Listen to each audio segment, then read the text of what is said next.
As you can no doubt see, this on the screen here is Bricky. This video, at the time of recording, is a new one of his that he released about 14 hours ago. And as ex-GW staff, I've often thought about reacting to his Factions Explained video. And since this is a new one out, and it is Factions Re-Explained, Part 1, I figured, why not give a go at this one? It's probably going to take multiple hours since the video is 2 hours long and I'm blabbering. But let's start. In the kind brightness of the far past, there was no war. Our galaxy was, for a long time, fairly empty and quiet. The first known species to appear during this time are known only as the Old Ones, cosmic entities that traveled across the galaxy with ease and seeded life through the stars. I believe they used to be the Slan, similar Slan as the fantasy ones, but more mobile, I think. It's been a very long time since I looked at that kind of stuff. But yeah, I think they used to be like the Slan. Shortly thereafter, a new species began to arise. The Necron tier. Evolving under the harshness of a devastatingly powerful star, the short-lived and irradiated Necron tier try to find the secret to eternal life and to be freed from their terrible existence. Yes, because being born on a constantly irradiated planet, giving you a very short life, must really suck. Although in the early days, the Necron tier never existed. They were a add-on when Games Workshop wanted to do something with giving the Necrons a bit of a past. As they expand through the stars, they find the Old Ones and they plead to them to share the secrets of the universe and grant them purchase from their short and painful existence. And the Old Ones respond with a lol and a lamau, and with their immense power, they force them back to their homeworld. The Necron tier, filled with rage and hatred, make it their duty to get revenge. You see, everything in the background there is the Necron, which is the biotransferred forms, which again weren't technically a thing until later on. Revenge on the Old Ones, a revenge that would come swiftly as a chance encounter with other gods gave them a solution. Well, gods is a bit of a stretch, but okay. These other gods were known as the Votan, a race of highly powerful star-consuming entities. Do not fear, young leeches. Star leeches. Young mortals, for we, the Votan, will provide you with the immortality you seek. Come now, won't you shake a poor sinner's hand? Quoted from Mephetron, the Deceiver. The Necron tier accepted the Votan. Can you guess what his job is? Votan's offer of immortality, but believe it or not, this turned out to be a ruse. A trick. The Votan crafted gigantic furnaces and began the process of biotransference. The Necron tier willingly walked line by line into the furnace engines made by gods who devour stars. And well, again, to be fair, it was that or die on your irradiated planet. So, you know, even a poison chalice that gives you eternal life is slightly better than just death. You know, had their souls consumed instead. The short-lived, irradiated, and cancer-inflicted race of the Necron tier ceased to be, and the immortal, soulless Necrons remained. Back in my day, before the Necrons were a thing, there were Chaos androids. And they were technically the first, technically as in design-wise, they were the first Necrons. And they were in Space Crusade. And yeah, it was only later that Games Workshop decided, hey, these things are kind of popular, and let's do something with them. And they released a codex. I believe it was a codex inside a white dwarf, which I never got my hands on, which consisted of 3 models. It was the Necron Lord, the Necron Warrior, and the Necron Scarab. And that was it. That was the first codex for Necrons. Now backed by the immense power of the C'tan, the Necrons rally against the Old Ones, and the bitter conflict in the stars at this time is known as the War in Heaven. Despite creating various races and entities to aid them in this battle, the Old Ones are overwhelmed and eradicated down to the last, due to the sheer power of the C'tan fat off the souls of the Necron tier, and with an army of unthinkable robotic slaves at their behest. I mean, who can blame them, right? You've got the Old Ones who are flying around, have mastered the warp. They know exactly what to do, where to go, and it is no fear to them at all. This group that they've just beaten back to their little irradiated hellhole, and they're like, oh yeah, you know, they're still not going to rise again. We've already beat them down, no problem at all.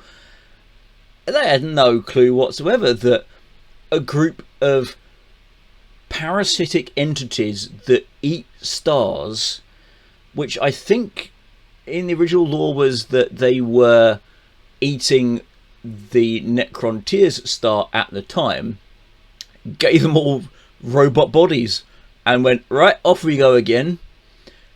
The Old Ones wouldn't have had a clue that these guys were going to show up again.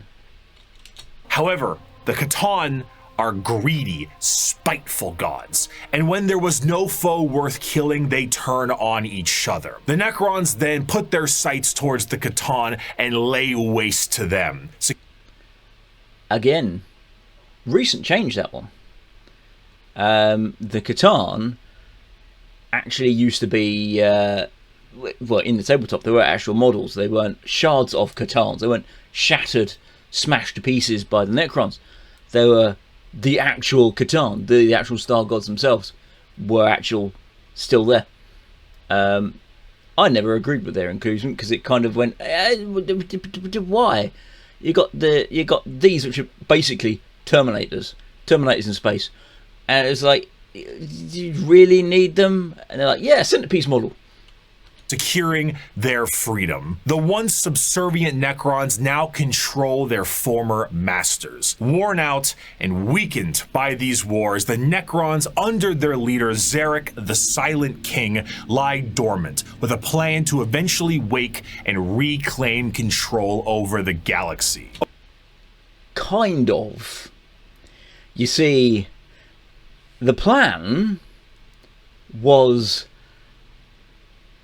instead of fighting the Eldar, and I think they call them the Krork, but they're like the Krork, the ancestors of the Orc, instead of fighting them, why don't we all just go and hide, because we're immortal, they're not. They will think they've defeated us, and when they are at their weakest point and fall into infighting or just died of old age or whatever, then we can just come back out and claim everything. Haha, job done.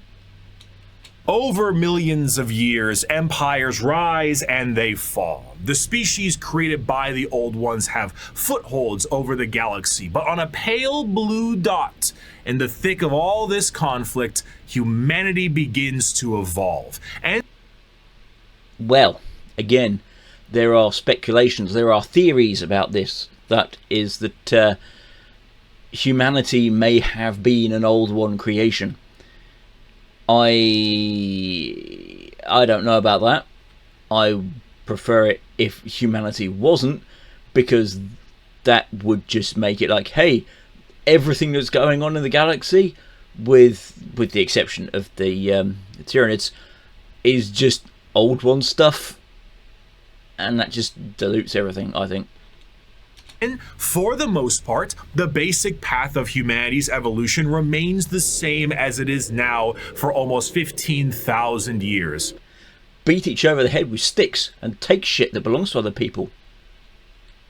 Right now, in the 21st century, this is canon. You, right now, Twitch streamer reacting to this video. Jokes on you, this is YouTube. You existed at a point in the Warhammer universe. But with time, humanity's ambition and the power of their technology becomes unmatched, and the golden age of expansion begins. Humanity starts to branch out through the stars. An example from one of the books, I think it's the Mechanicum books, is that there is a an arc which has a super weapon on it. I can't remember the exact name of the weapon type, but essentially it fires time displacement, and whatever it hits is essentially duplicated, shifted out of time phase with itself, and then allowed to coalesce. But because you've got two objects, essentially everything's obviously atoms and all this nonsense, you've got two objects which are the same, inhabiting the same space, and it just blows up. So you have a gun that's like, yeah, I don't like this, I'm just going to make it destroy itself. That's the level of power that humanity had at its height. With powerful tools used for agriculture, mining, and expansion. Some branches of humanity would eventually settle far away from Earth itself, and around this time, the psychic ability of humans are greatly expanded, and what we begin to know as psychers appear. But despite all the progress, things would begin to collapse. Yes, he's about to go into it, yeah. Machines created to aid humanity would turn on them in M23, an event known as the Cybernetic Revolt. Borrowed wholesale from Dune, where you shall have no thinking machine because of the Butlerian Jihad. So, yeah, Games Workshop did this a lot. They took stuff from other things because, you know, it was the 80s, so there was a lot of cool stuff around. Like I say, Necrons straight from Terminator, the Emperor, and the Machine Revolt from taken from Dune. Space Marines most likely came from Starship Troopers. Orcs, Eldar, and Squats came from Warhammer Fantasy, though. They were just like, hey, let's just do them in space. And they all came from older, you know, like D&D and Tolkien and that kind of stuff. And trade would begin to collapse due to the immaterial warp, aka actual hell, beginning to cause ruptures in space and time. Also, there were three. There was the Men of Gold, the Men of Stone, and the Men of Iron, as I remember hearing about it. None of them are particularly well documented that I can recall, other than the Men of Iron, which are the ones that do the revolt. It is theorized that the Men of Gold were humans and the Men of Stone were potentially like clones or golems or something like that, but I don't know. Time. These warp stones would separate humanity, and this would be what is known as the Age of Strife. Yes, good. Warp storms, Age of Strife. This is all going on because the Eldar basically got really bored being in charge. Well, I'm simplifying it a lot. Being very bored with being in charge, because there wasn't anybody threatening them. They were the undisputed rulers of the galaxy at this time, and they were like, yeah, let's just do some more stuff and some more stuff and some more stuff and some more stuff, and in order to satisfy their heightened emotional states that they were naturally given, they just started doing more and more extreme things. And because the warp is a mirror of the physical realm, and the Eldar are very psychically expressive, that was having an impact on the warp, and the warp was becoming more and more unstable. technically at this time you already had Khorne, Nurgle and Tzeentch in the warp as their own entities, but because timey-wimey shit, and Games Workshop's writing and never actually committing to anything properly, they were and were not there because time works differently, and so it's all just shrug your shoulders and say, yeah, kinda not, depends how I'm feeling on the day. Warp, a sea of souls, storing all thought, emotion, and the souls of those who have passed on begin fluctuating into something terrible, as far on the horizon, something horrendous was brewing. You see, the warp isn't just a random assortment of chaotic energy. It is fairly well organized, thanks to those living in the galaxy. The warp itself acts as an afterlife of sorts, and the actions of the innumerable amount of creatures who live in the galaxy have manifested a pantheon of organized entities known as the Forces of Chaos. At their helm are three major entities, Khorne, Nurgle, and Tzeentch. However, a fourth one, Slaanesh, was about to be born. Almost. Not quite at this point. Almost. We have to wait a few thousand years. The ancient Eldar were one of the first species created by the Old Ones, and due to their extreme and unbridled excess, the birthing of Slaanesh tore a hole in the galaxy and forever split the Eldar into those of the craft world, who sought to bring their species back together, and those of the Drukhari, who wished...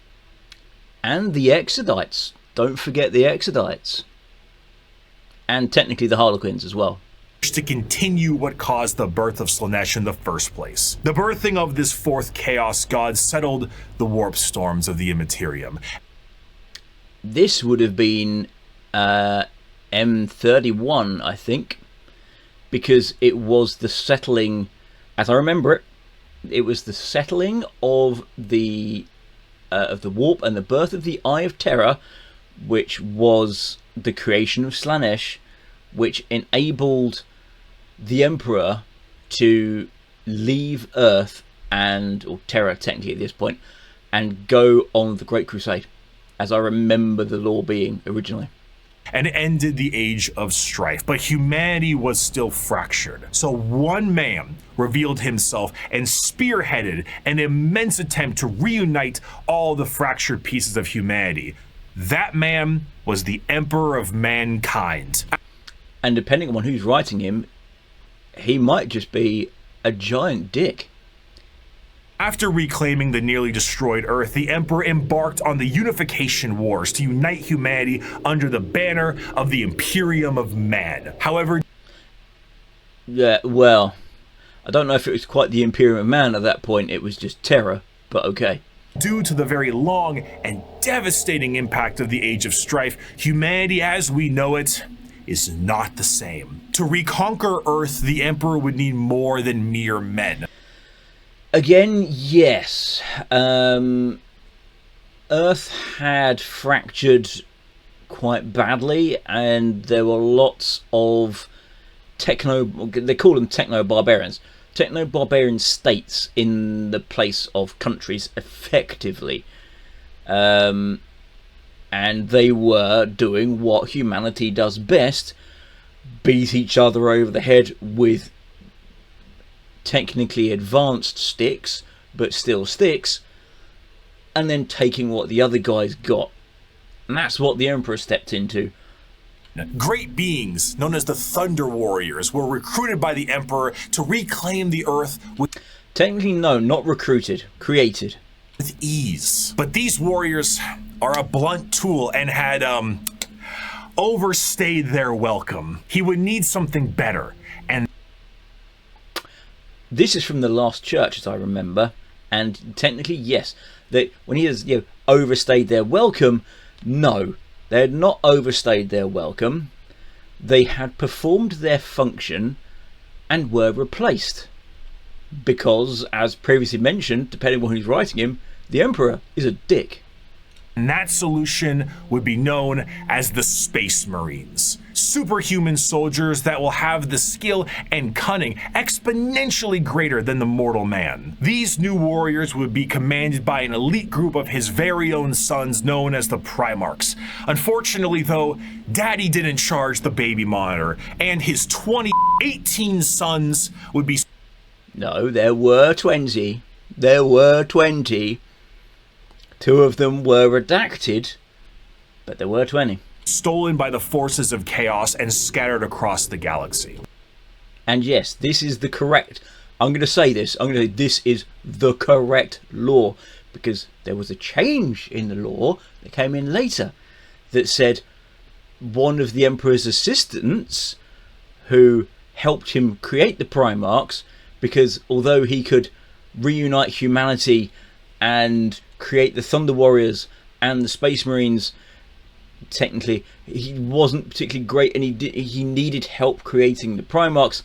And when this woman found out that the Primarchs were going to be used for war, because she was apparently a complete idiot and didn't realize that a man who had just waged war across the entire planet in order to reunite humanity was probably going to wage war across the entire star system and beyond to reconnect with the rest of humanity, would use these as weapons. And she went, oh my word, that's terrible. And then it was her who got rid of them. No, that's bollocks. It was the 4 Chaos Gods who went, these are going to be a bit of a problem to us, because time, as previously mentioned, flows differently backwards and forwards in the warp. And yes, it is not a single direction, it flows in all directions, backwards, forwards, up, down, you name it. And they foresaw this, went, they're going to be a problem, we're going to have to get rid of them. And originally it was very much just kind of, it happened in, I believe it was one of the first 2 Horus Heresy books. It might be Horus Rising, it might be the one that came off the book. I think it was Horus Rising, where the Chaos Gods basically supposedly gave Horus a vision of the Primarchs in their incubation chambers on Earth, but it was also not a vision, and it was actually them putting Horus there and creating a warp portal, which caused shit to go down and all the Primarchs to get whiffed off into space, essentially. It's still not a great story, but it's better than a lady who realised that tools of war were going to be used for war, got a bit pissy.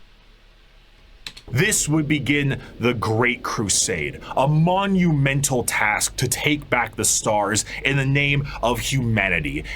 And again, it was a delay between the two, because the Primarchs had to be scattered, land on worlds, and grow up before the Emperor would find them.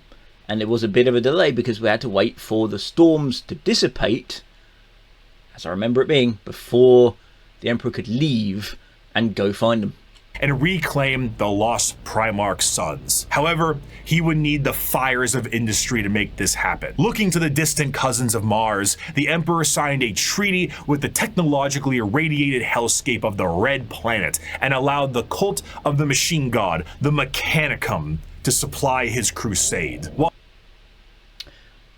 Yes, he did this by basically saying that he was the incarnation of the machine god who they worshipped, and they went, oh, it must be true. Yeah. While Space Marines were the tip of the spear, their numbers paled to the vast might of the Imperial Army and Navy. The And it was the Imperial Army at that point. Militarum, and their seemingly endless... Not Astra Militarum. The Imperial Army. Numbers make up the bulk of the fighting force for humanity, supplied by the intelligence and prowess of various agents of the Imperium, such as rogue traders and assassins. Due to the lack of... I don't know if the assassins were around at this point, because Oh, well, they technically, yeah, I guess they were, because they were actually deployed against Horus. Yeah, ignore me. Connectivity between the worlds, what a society had become over thousands of years, became mysterious and varied. Tools once used for harvesting and agriculture now are being used as machines of war in the form of Imperial Knights. Some of these fractures of humanity would even be changed further and become unrecognizable to the average human, with differences in size, skin color, appendages, cat ears sometimes. Yeah. There are, well, there is one, I don't know why it was put in, but there is in the lore one planet that has cat people on it. And if you want to, you can go to Etsy and you can find Imperial Guard cat person heads, purchase them and put them on your Imperial Guard models.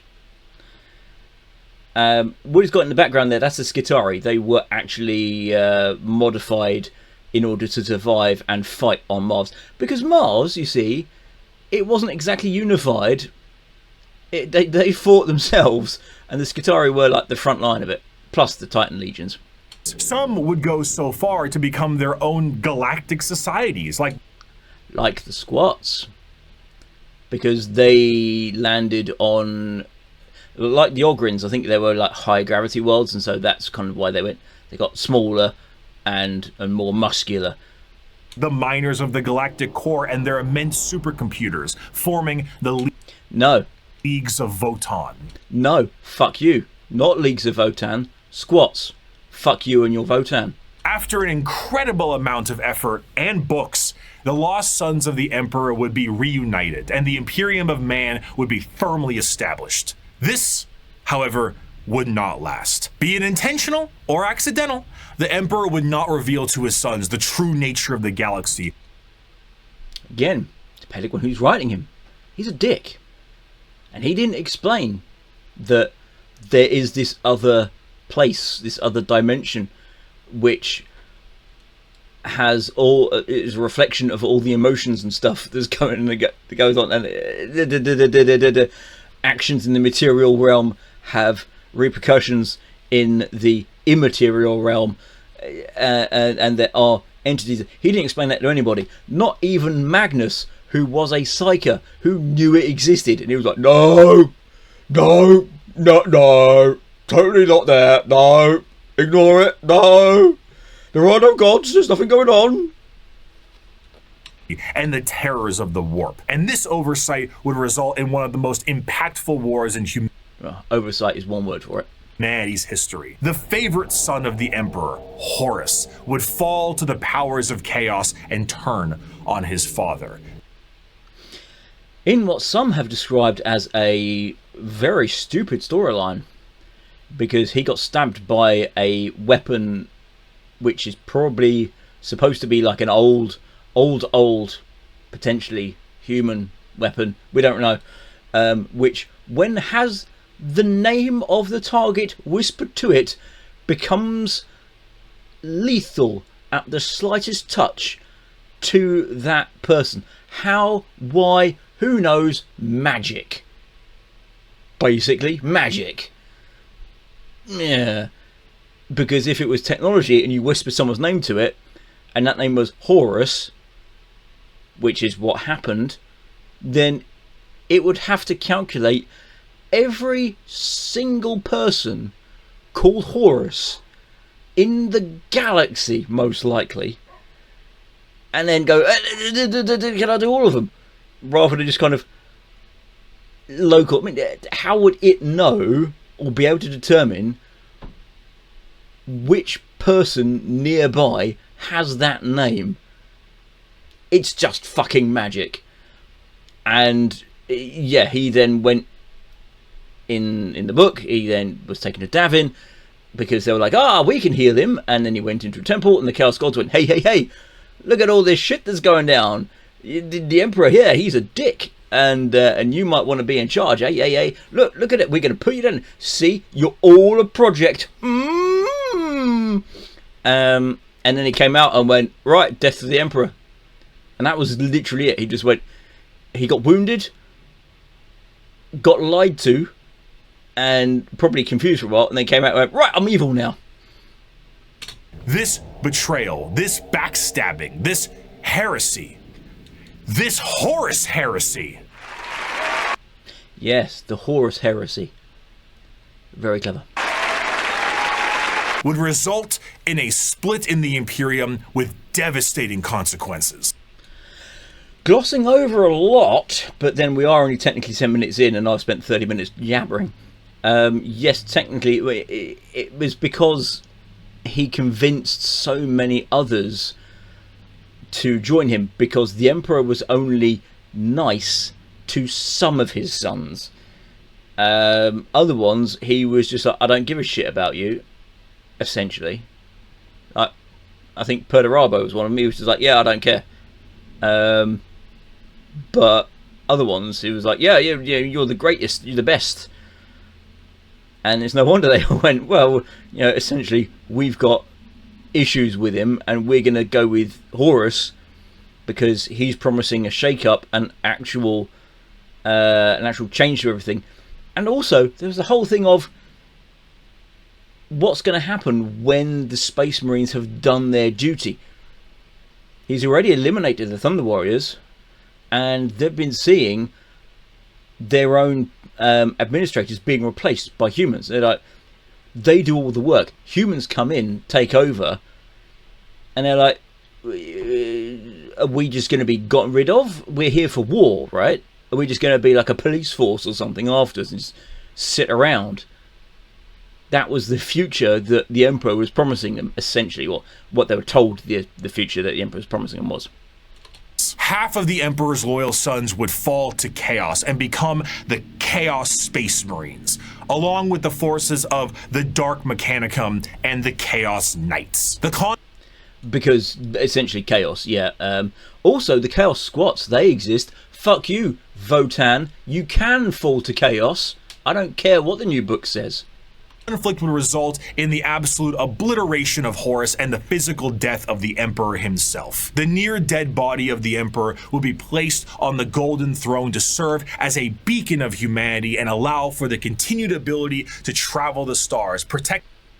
Yes, because of the Astronomicon, which is the space lighthouse.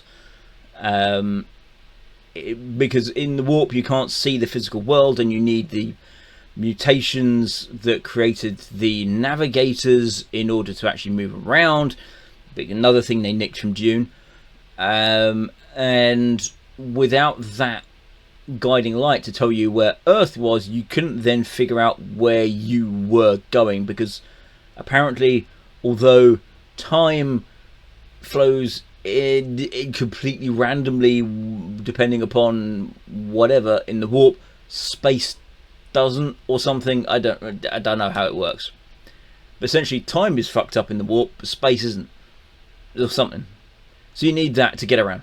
Protected by his most loyal, the Adeptus Custodes. The Imperium would be vulnerable during this age of rebirth, and Terra would find itself under siege by one of the most formidable species in the galaxy, the Orcs. As time went on and memories of the Emperor's vision began to fade, the Emperor would become less of a head of state and more of a religious figure. And the Imperium would...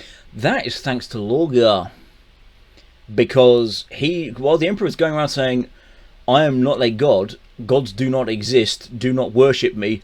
By the way, if you're Adeptus Mechanicus, you can continue to worship the machine god, because that's me, but don't worship me. Lorgar wrote a book called the Lectitio Divinatus, which said that essentially that the Emperor was actually a god, but you know, the whole Life of Brian thing where only the truly divine deny their divinity, and he was spreading that around everywhere, and people were just, believing it, because he literally just spread religion. That was his entire character, mostly. And that was before he fell to Chaos. After he fell to Chaos, people still picked up his book and went, yeah, he's right.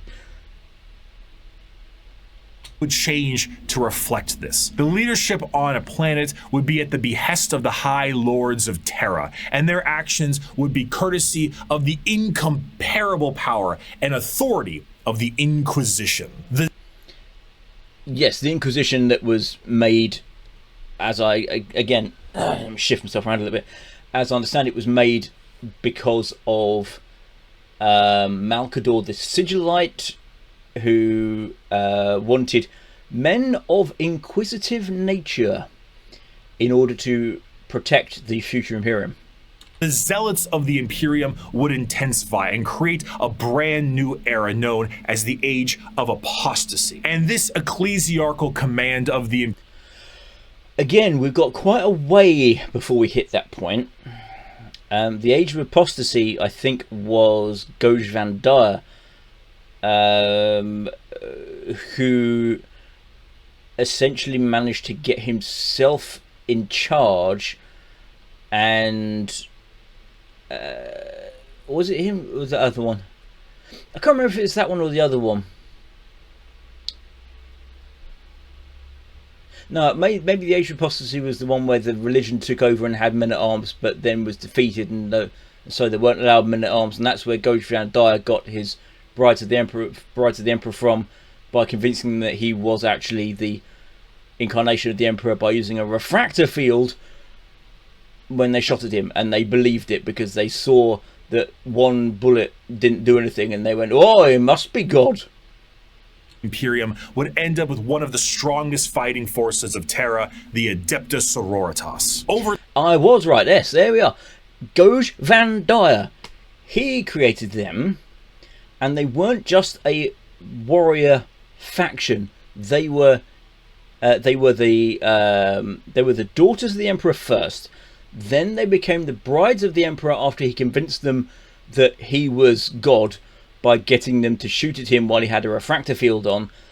And they didn't even remotely have the idea that technology could have done this, and therefore he must be God.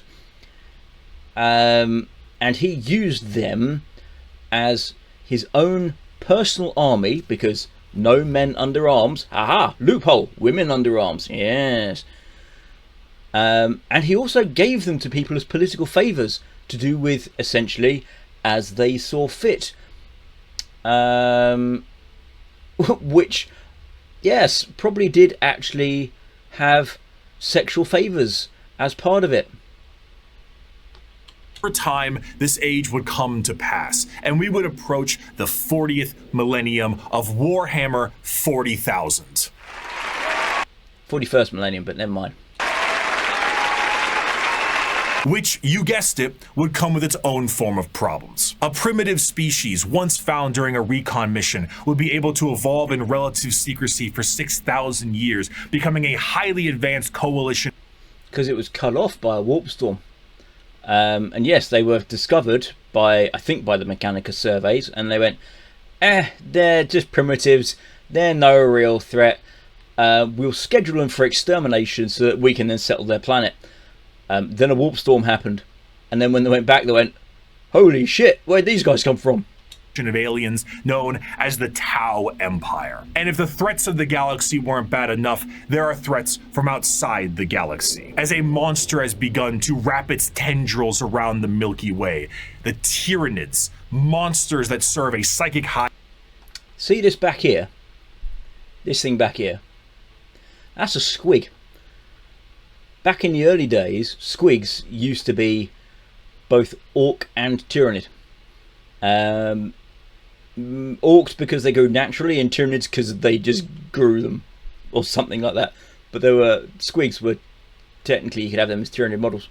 Hive mind and present tactics previously unseen in the Milky Way, be it a direct assault with their monstrous bug-like presence or through the more covert gene stealer cults. The presence of yet another threat in the galaxy is and the cults only showed up for the second major invasion, because the first major invasion failed, and the hive mind went, maybe let's be a little bit more subtle about this. Proving to be overwhelming to the Imperium. In the 41st millennium, there is no peace among the stars. At any point, your life can and will be threatened by the Xenos races uncountable, or by the arch enemy of chaos within, or by the decroded terror that is the Imperium itself. Yes. It is to live in the cruelest and most bloody regime imaginable.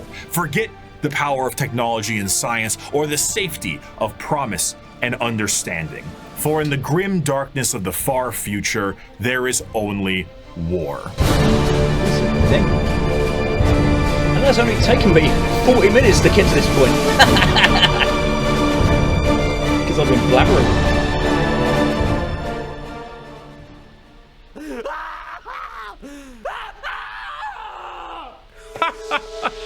A fantastic job once again, Mr. Kurz, the Night Haunter himself. Oh, didn't you love that, my faithful audience? Once again, we have another criminal over the course of 6 hours break every single bone in his body. And with that, once again, our glorious leader has brought the crime rate to 0%. Always brought to you here on the Strawman News. I'm your host, Bricky. Thank you once again for joining us.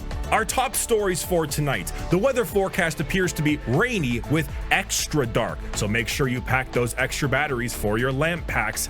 And of course, let's not forget the fantastic gang violence problem we're currently having. Oh, I'm sorry, what's that? Oh, right, it's gone. You know, the problem with getting rid of all the gang violence, it's essentially the whole thing is what Konrad Kurz did was that he would start off with criminals, proper violent criminals, and murder them in a variety of interesting ways. And once they were gone out of the way and those crimes stopped happening, then he moved on to lesser crimes and lesser crimes and lesser crimes, irrespective of the motive. If it was a crime, you died horribly. It's looking to be a chilly one tonight as well, so make sure your skin capes are nice and tight. Wait, hold on, one moment. No. Adamantium reserves have tripled? I'm sorry, self-harm rates have gone down to 0%. The Night Haunter smiled? No. This could only mean one thing.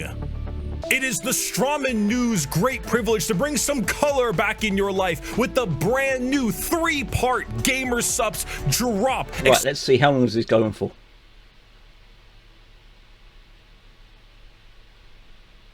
About there. 5 years ago, I made every Warhammer 40k faction explained. A passion project of mine for a universe that I enjoyed so much. Its main purpose was to be a drawbridge, the separation between the layman who had only ever seen the big armored blue man situated neatly next to a Wetzel's Pretzels, and then the hardcore Warhammer lore nerd. That was just too wide, and there was nothing bridging these two together. Since 2020, Warhammer has exploded in popularity thanks to COVID, quality game updates, and a few excellent video games, and a couple... Well, game updates, questionable, but COVID, definitely, yes. Apart from the whole... If Warhammer is for everyone, and if you don't agree with us, you won't be missed. Apart from that, and a couple of other things I've said. Mini-series. The sheer volume of people who have told me they have purchased miniatures due to that video alone makes me feel as if Games Workshop owes me commission.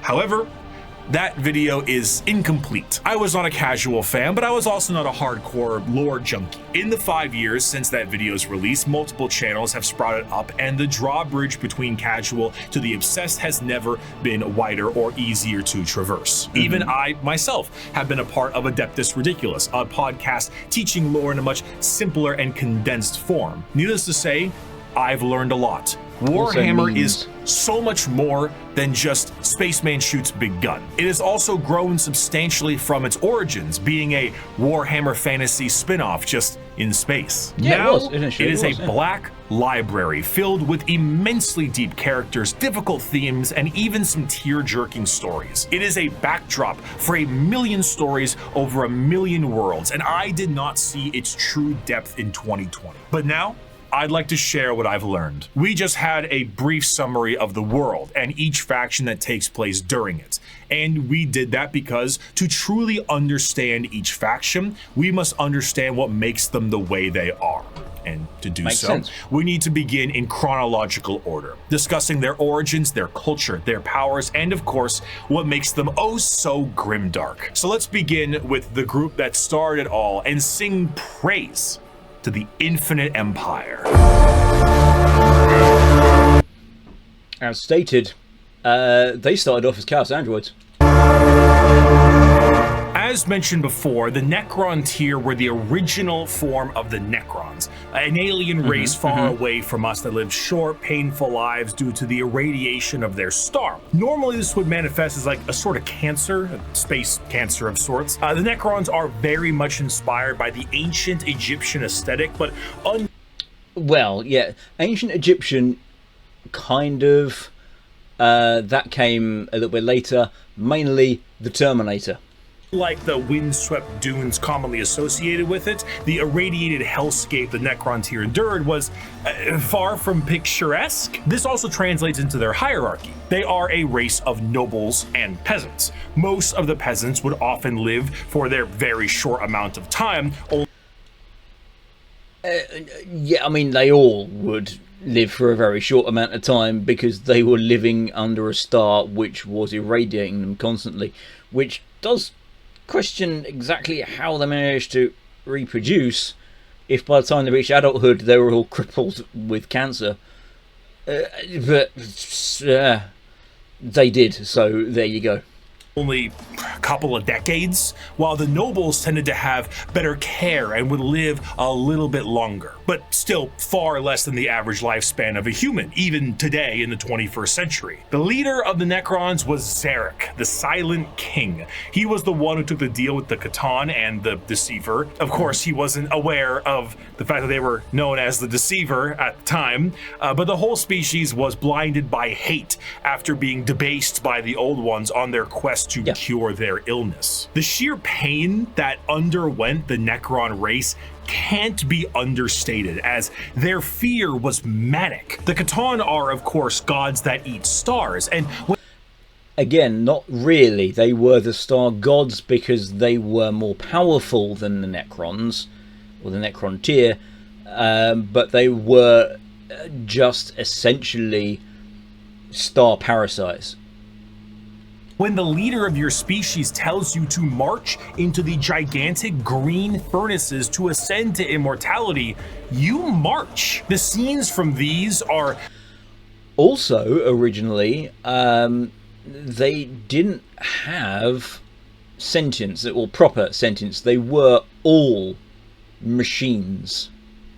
Long lines of both the peasantry and nobles clutching their loved ones in a frantic act to save their own lives. Many of them already inflicted in the late stages of this space cancer, some of them crawling into the biotransference furnaces, trying to outrace death itself. Yeah, I mean, without realizing death was the one who made these to begin with. What came out the other side was a soulless husk. And I say that literally. A soul is not an abstract concept like it is in our world. An immaterial version of oneself discussed and debated in religion and philosophy. No, in Warhammer, a soul is a real, tangible item of oneself. Yeah, because the whole thing with the warp requires souls. So yes, souls do exist, and the warp is where they go. So yes, if souls didn't exist, then the warp wouldn't exist either, and none of the universe as presented in 40k would exist or function. And the C'tan basically were just like to every single person who went in their furnaces. If you were a peasant, you came out a Necron warrior, and you as an individual have ceased to be. You have no mind, you have no soul, and your body, as you know it, is made of an extremely advanced mass of re-knitting living metal. No. Again, yes. Technically, yes. But in the beginning, it was all of them. They were all robots, because you watch the Terminator, and the Terminator's cool, and so they made an army of Terminators. That's it. They were all robots to begin with. Known as necrodermis. You cannot think for yourself, for you do not have a brain to think with. All you do now is await protocols from your overlords, which are the nobles who came out of the furnaces with their minds intact. Not their souls, mind you, but their minds are very much intact. These nobles now have command protocols, and they are able to command all of their peasantry and do with them whatever they wish. Zarek, the Silent King, is the most advanced of all the Necrons, a perfect metallic version of himself with incredible power and intelligence. His strength allowed him to lead the undead and the unthinking armies of the Necrons to battle against the C'tan when they were at their weakest due to their incessant infighting, and then win back their freedom. Infighting and just being certain that they had won. But gods cannot die. So in reality, what occurred is the C'tan were shattered into thousands of pieces, and each shard of their god was trapped in a stasis vault and mind controlled to do the bidding of the Necron. Once again, originally no, the Necron the star gods did not shatter. They were whole, and they were not the slaves of the Necrons. They were in charge. Well, I say originally. Technically, this isn't originally, because originally they didn't exist. They came in later. But when they came in, they were in charge, and then Games Workshop decided to change it, and they said, "Oh no, actually, they're all shattered, and it's the Necrons who are in charge." Yeah. So both of these are supposed to be true at the same time, because one edition said the C'tan are in charge, and the next edition said no, they're not. They're all smashed to pieces, and it's just shards. Necrons they once enslaved. The biggest challenge they face now are actually the upstarts of the galaxy. The Eldar and the Orcs were quite prominent, and as you can imagine, a galactic war really takes its toll on the joints, or I guess the servos. It was in their best interest. Well, not really, because Necrodermis is constantly repairing, so no, that they would be in top shape forever.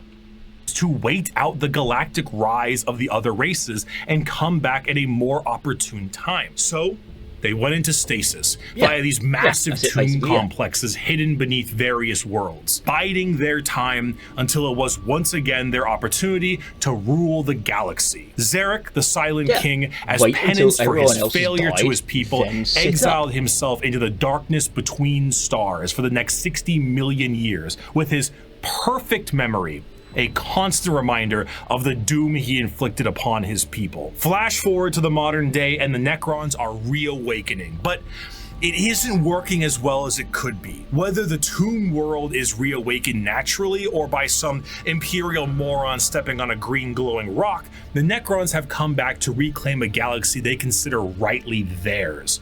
But 60 million years of hypersleep have taken their toll. Many Necron dynasties awake with systems unrestored and huge swaths of their population's minds completely lost. Necron. Also, I should point out that one of the big inspirations for the newer Necrons, so after they had stopped being Terminator clones, it was Khemri in Warhammer that then got essentially spliced into them. And Khemri in Warhammer, you've got the same basic thing. You've got the guys who are in charge, and then all the peasantry, and all the peasantry skeletons, and the people who are in charge have got all their finery, and they come from multiple literal dynasties, and they were constantly, when they got woken up by Nagash, because he went, hey, everyone needs to be dead now, and I'm the guy in charge, essentially. When they all got woke up, they all started competing, because they were like, oh no, this is my land, and then another one would go, no, that's my land, because technically they both had access to that land, but at separate times. And so there would be constant infighting going on everywhere like that with dynasties, and they imported that into 40k and pasted that on top of the Terminator Necrons, so that you have dynasties which aren't dynasties, because as far as we know, all the Necrons were biotransferred together at the same time and just went off onto different planets. And then they all kind of raising up at separate times, and so they're not actually dynasties at all. They are just well, closest would be kingdoms, I suppose. But yeah, it was the Chimeri that got pasted onto the Terminators, which gave rise to this whole thing. Nobles wake with various mental faculties compromised, sometimes exhibiting traits similar to excessive paranoia, schizophrenia, or even dementia. One notable Necron, Nemesaur Zandrek, believes that he is still back on his home planet fighting off separatists and interlopers. See Oberyn, the separatists come, attempting to outflank me as they did at the 4th Battle of Vindach. How they calculate that daubing themselves green and roaring like savages will produce a different outcome, I cannot fathom. But it is of no account. Ready, my legions. Another glorious victory shall soon be ours. Other individuals such... He's one of the more interesting characters just because of that. All the rest of them are like, oh, I'm going to be in charge. But he's like literally just got dementia, and it's just like, yeah, he's an interesting character for that character point. As the esteemed Imatech the Stormlord seek to usurp the newly returned Silent King for rightful ruler over the Necron race, believing his time has come to an end, while scientists and archaeologists like Trazen the Infinite and Orikin the Diviner spend thousands of years bickering over artifacts. Auric the Diviner is he's a weird one, because his special rules when he was originally released were that the planets need to be aligned properly, and when the proper alignment of planets and stars occur, then he will gain power. So he's essentially astrology. He's like, I believe in astrology and it will give me power. Trazen the Infinite is he's just a guy who collects things that interest him. He doesn't give a shit. He's just like, oh yeah, I'll just go and this is an interesting thing, that's an interesting thing, it's mine now. As evidenced during the Fall of Cadia book, when he turned up at the Fall of Cadia and just went, yeah, here's a whole bunch of Horus Heresy era Space Marines. Just pop right there, because he was just holding onto them in a display case, essentially, because it was an interesting event that caught his eye, and so he literally just took it and everybody in it. And then Fall of Cadia was like, well, it would be a bit annoying if this happened and that happened, so I'll open one of my display cases, here you are, and just like Heresy era Marines just pop out and they're like, what the fuck's going on? And petty squabbles. Truly, the Necrons are a faction of unthinkable, unimaginable power, held back entirely by their own hubris and 60 million years of stasis. It is a species that does not know of time, only of the ravages brought by it. A pharaoh of a dynasty may just be as frightened to awake completely mad as they are to be assassinated while they sleep. Thousands of years pass in an instant. There is a play, like an opera play, a retelling of the war in heaven in the Necron culture that takes 40 years to witness. Because why leave? You have no need to eat or vacate your bowels. You are immortal, but you are soulless. Despite the Necrons' incredible technology. It's also probably a very long event. Their mastery over time, reality itself, despite all of this, they still are missing a soul. And therein lies the biggest struggle. Most Necrons look to conquest the galaxy, kill the interlopers like the humans, Eldar, and orcs that scrape at a fraction of their power. But the end goal for many, including Zarek himself, is to return the souls to their bodies, to undo the horrible fate he cast. Basically, once again, this is pulled from Khemri, with the promise of the golden body, the perfect golden body, for what was his name again? I forget his name, especially since I haven't actually thought about Warhammer Fantasy in a very, very long time.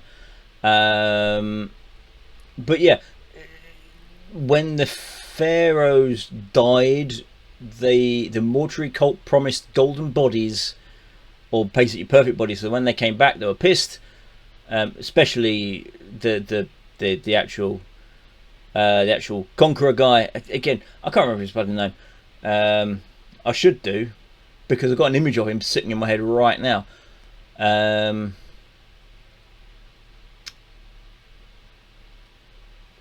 Dibba dibba da does not serve. You know the guy. Anyway, he was promised the golden body, and now he's a skeleton. He wants that golden body that he was promised.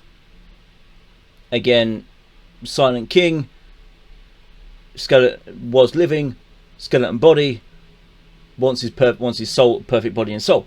Go back. It's essentially they took from one and pasted it onto the other. Upon them. This is not the interest of all. Many simply wish to rule their dynasty with an iron fist and kill all they consider unworthy. But to many others, it is to undo the decision that doomed them all. Before they can do that, there is a pest that needs exterminating. That is the fundamental understanding of the Necrons. They are so hyper advanced that their science borders on magic. They play with the fundamental aspects of reality and time. Their mastery of the physical galaxy is the strongest in the universe. Their weapons reduce people to the barest molecules, and they have devices capable of causing stars to supernova. They are unfathomably technically, yes, and technically so did the old ones and the Eldar.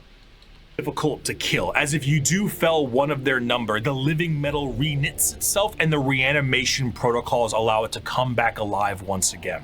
They're masters of teleportation, and often killing a Necron fully will just have its conscious...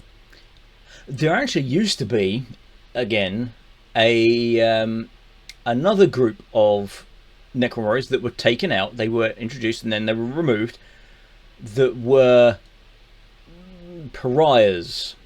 Their whole thing was that the pariah gene was, I don't know if it was manually inserted or it's just kind of one of the things that caught their attention, but the pariah gene exists in humanity, and it is a psychic black spot, basically. So anybody who has psychic attunement nearby a person who's got a pariah gene can't kind of access the warp, and it causes them problems, causes them pain and disgust, and everything feels wrong. And that's like 99.99% of humanity, because even the sliverest bit of psychic being is having a soul, and and they would find these people who have got the pariah gene and harvest them and turn them into new Necrons. And no pariah units existed, and then they got removed. translocated back to their tomb world to await reassembly. Normally they utilize large phalanxes of warriors and honorary combats, but some of them have fallen to various mind viruses. The destroyer cults are hell-bent on killing anything and everyone that lives with an overwhelming force. Destroyer cults, again, they're a new thing. There were destroyers and a little bit later on destroyer lords. I think they were set up as being kind of just a little bit insane, plus the flayed ones as well. But it was later on that you get the thing on the screen here, which is, you know, even more progressive down that line.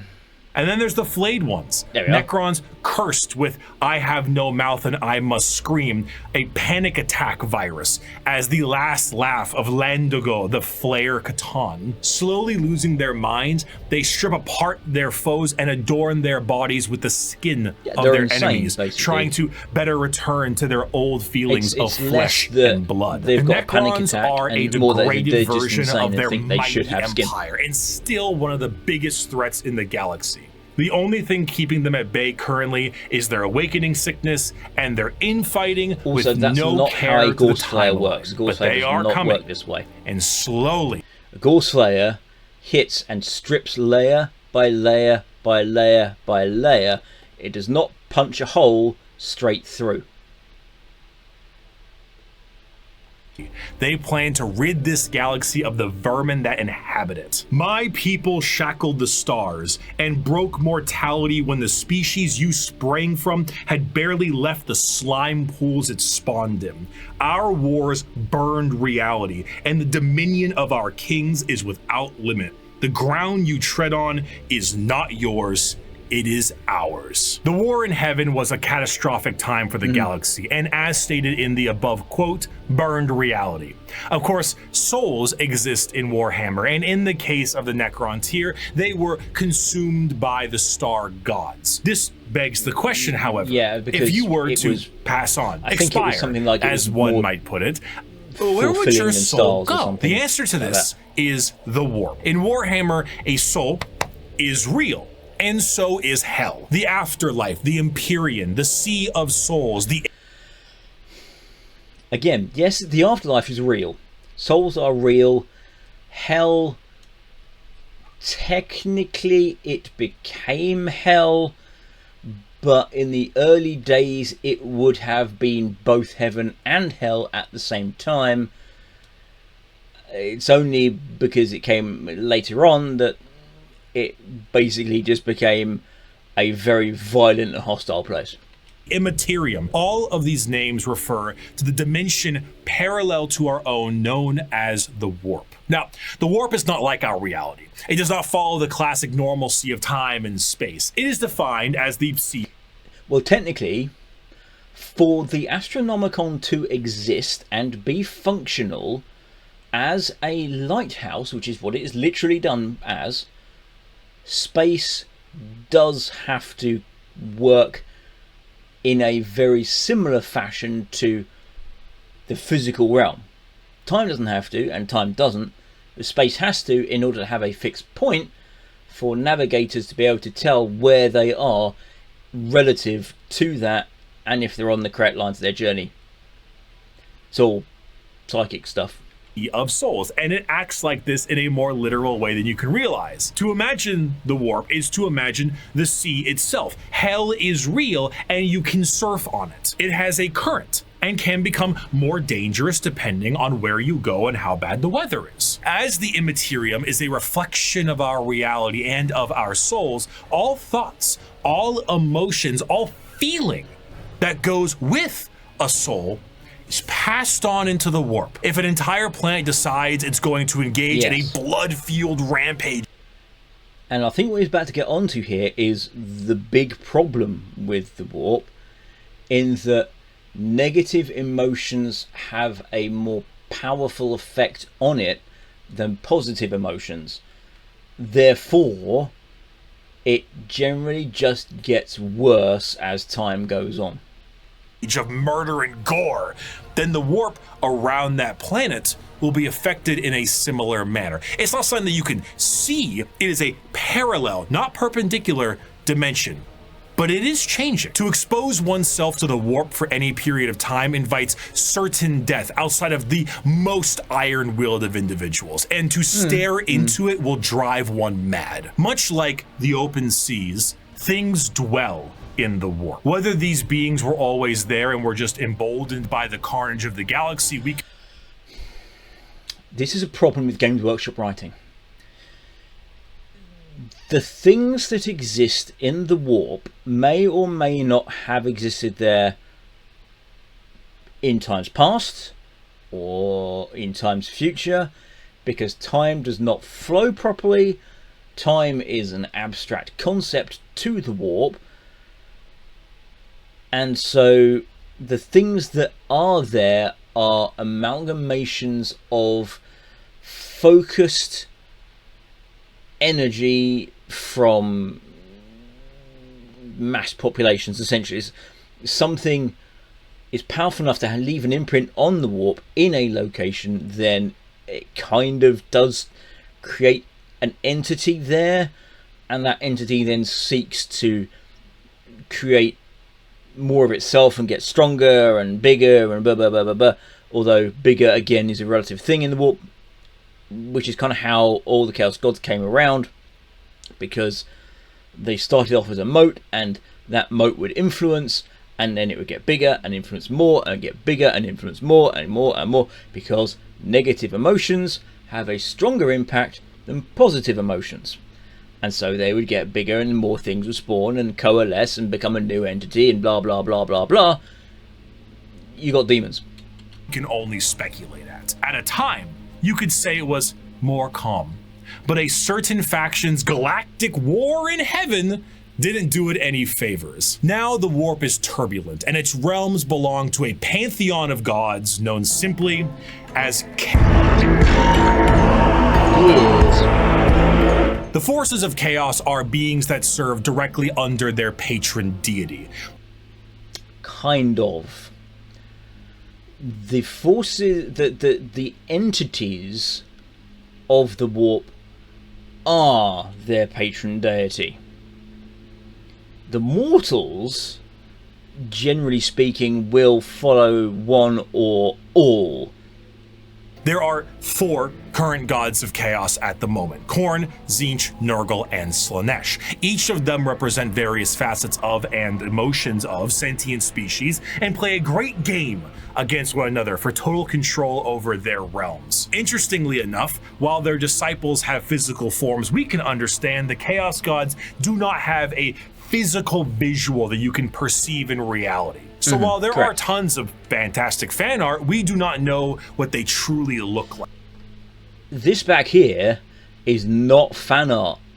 This is the actual the cover of, I think it's either Slaves of Darkness or The Lost and the Damned, that was produced by Games Workshop. Though they are conveniently color-coded. Khorne is the god of blood and murder, carnage and slaughter. He is the one who is most powered by the wholesale killing of any living thing. For Khorne cares not from where the blood flows. With a sacred number of 8, he is the lord of all things involving killing and blood and gore. The champions are... I never got the sacred numbers. It's like 8, 9, 10 and 11, I think it is. Or it might be 7, 8, 9, 10, something like that. I never understood the sacred numbers thing. But yeah, if you have them in that number, then they're better or something. I don't. But it's weird because the demons themselves don't actually have to appear in those numbers. But it's an oddity.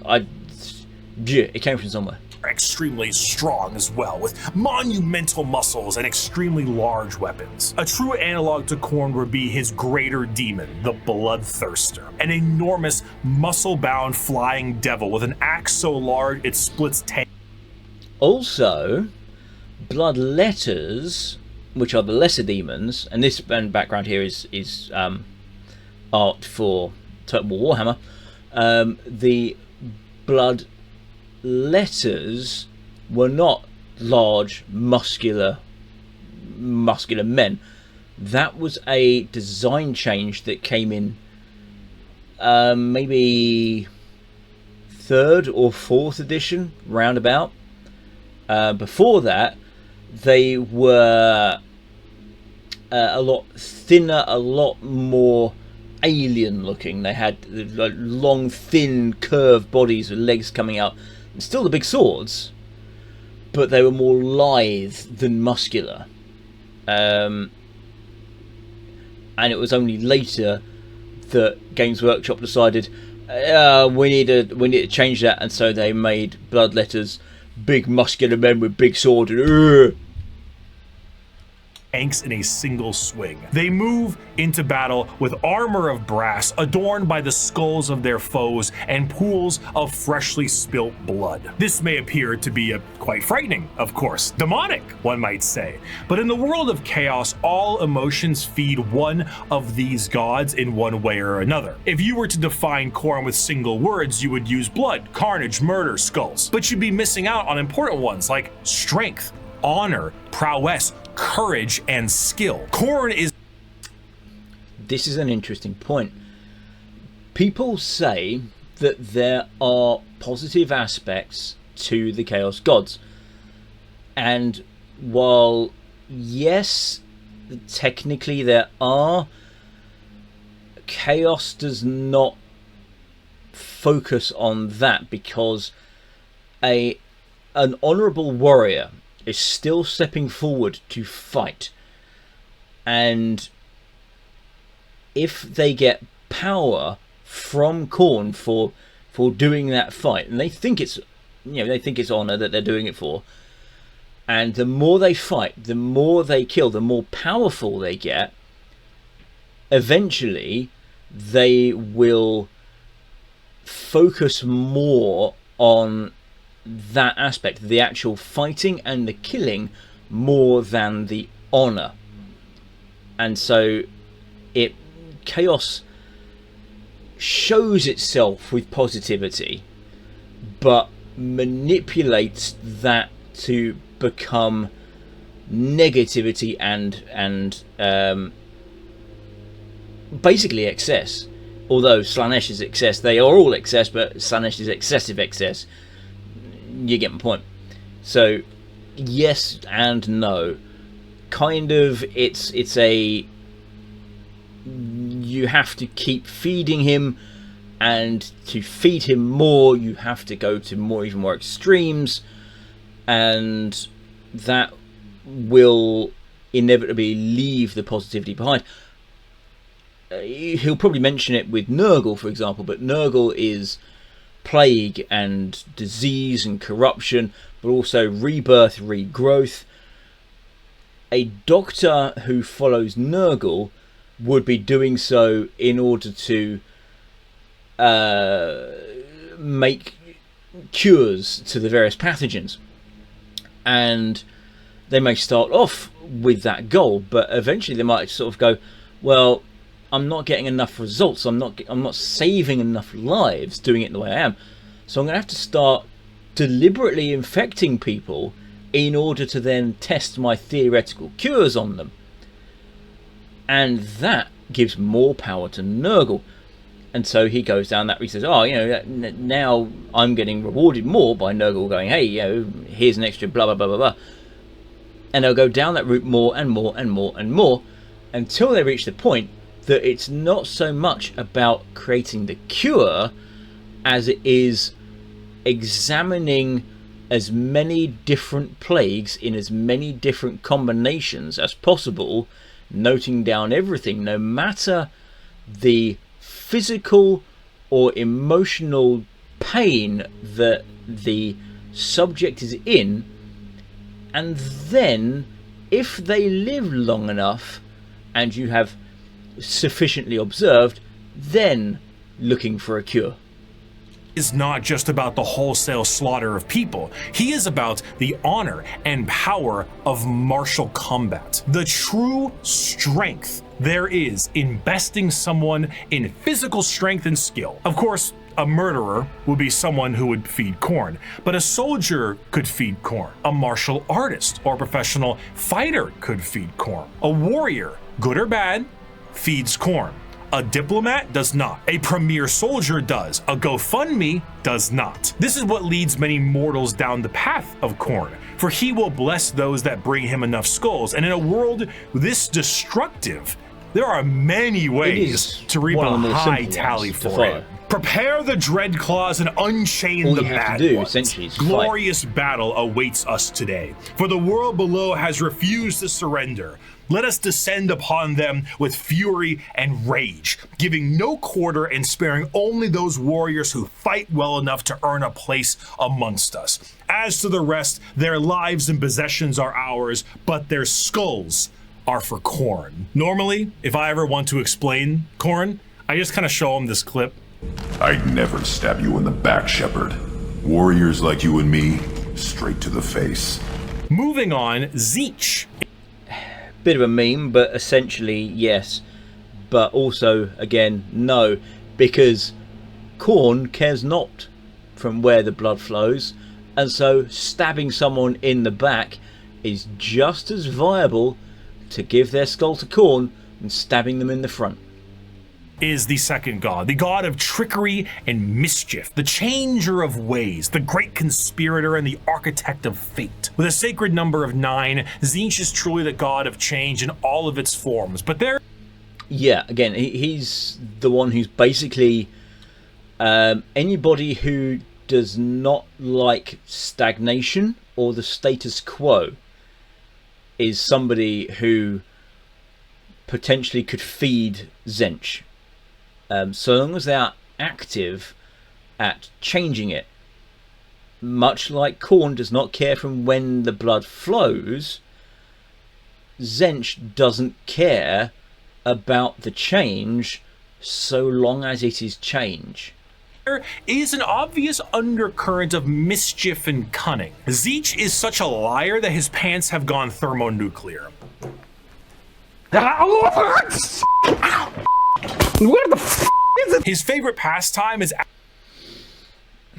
Well, again, liar, yes, because change, you know, you gotta constantly be changing things, and if the status quo is revolving around the truth, then tell one person that the truth is actually wrong and get them to believe it, and then they do something. That's change. That feeds Tzeentch.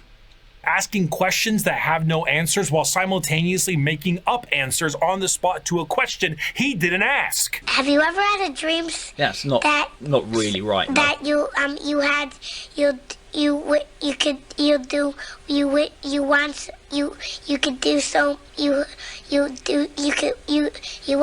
want him to do you so much you could do anything?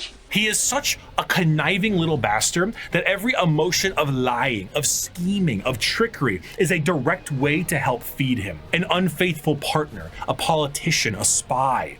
All these people feed Tzeentch in one way or another, and it doesn't matter if the intentions are good. Acceptance does not feed Tzeentch. Change does. Tzeentch doesn't care about your facts. He only wants opinions. Because he represents change, he also represents hope, though. Schemes are not always bad, and even the hope to make a better tomorrow is the change he seeks. Because he is the architect of fate and the mastery of sorcery, his presence is...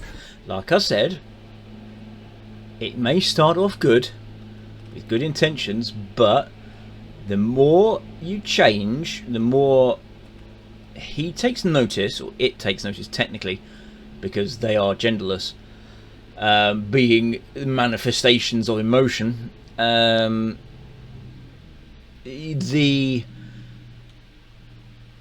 only way to gain more is to continually enforce change on a bigger and bigger and bigger scale, and the biggest scale would, in 40k potentially, would be something like the Horus Heresy. I mean, a couple of steps down would basically be like a change in planetary governor. So you manipulate things to such a degree that the planetary governor gets replaced, that's change. That pleases Tzeentch.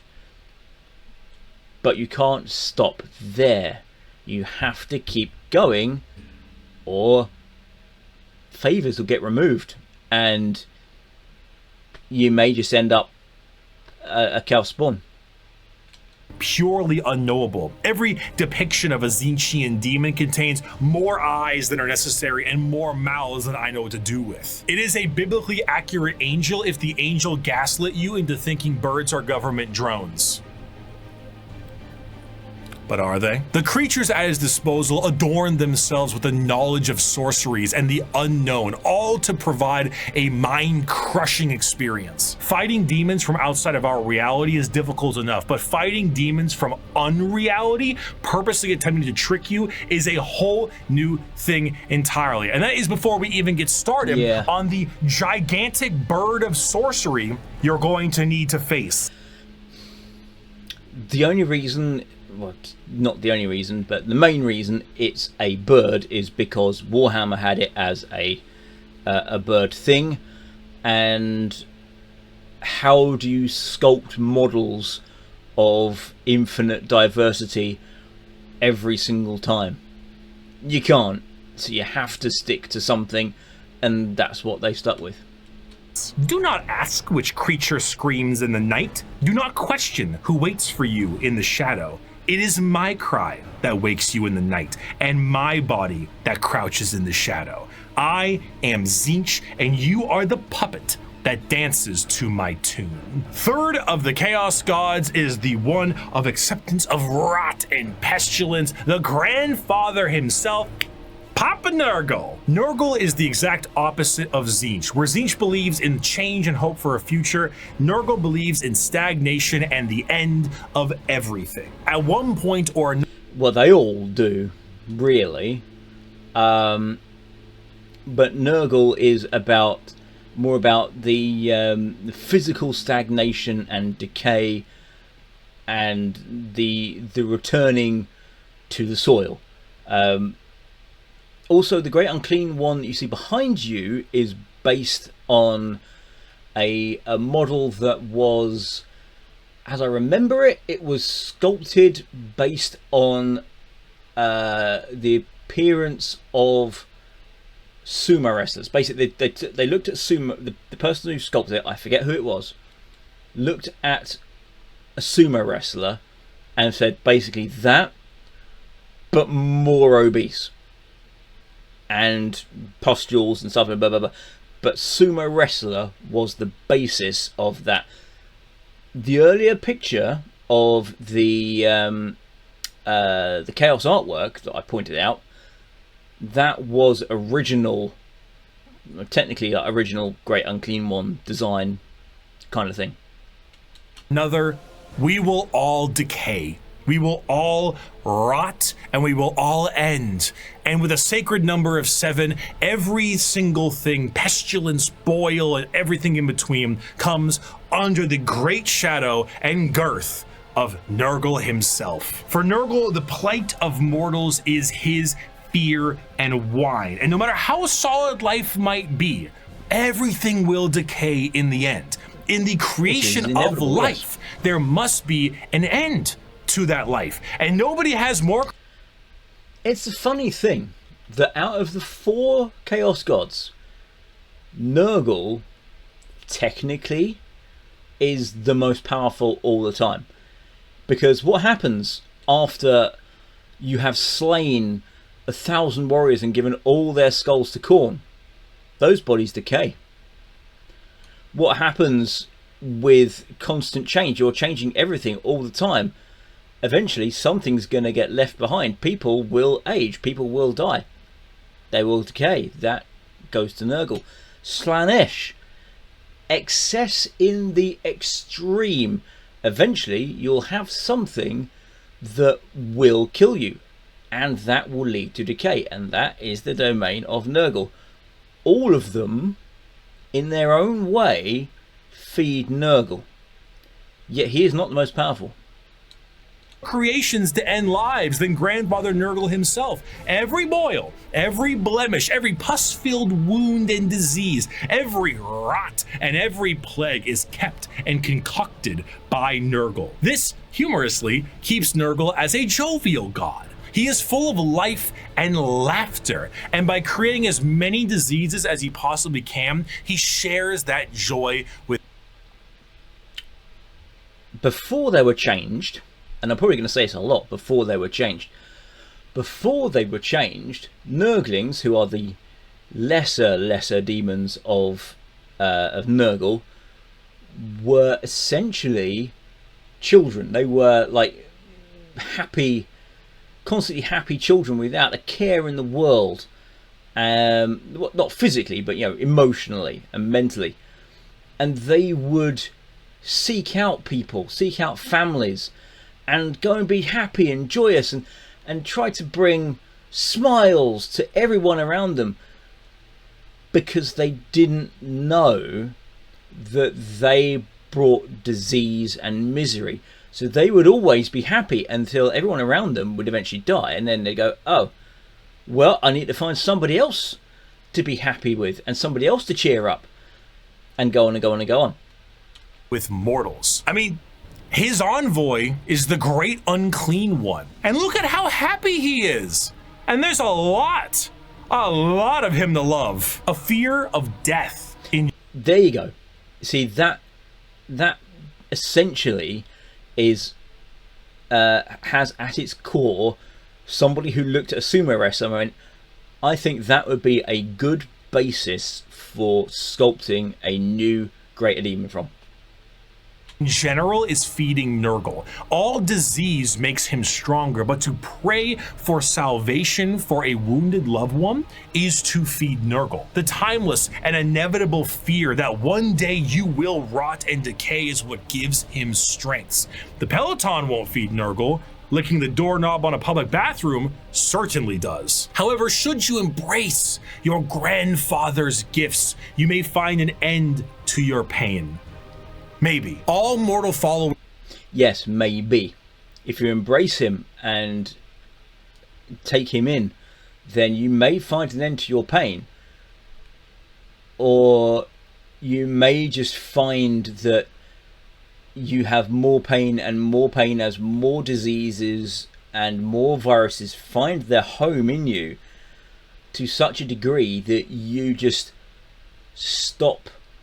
It's not that the pain goes away, but you just stop acknowledging it as pain, and it just becomes normality. Followers of the Chaos Gods found themselves there in one way or another, either through the direct worship or the slow corrupting of their souls. But those that take Nurgle's gifts and embrace the decay of their bodies may end up being chosen among his few as a faithful servant. In doing so, you will be free of the pain caused by Nurgle's ailments, and you may even find yourself just as jovial and happy as he is.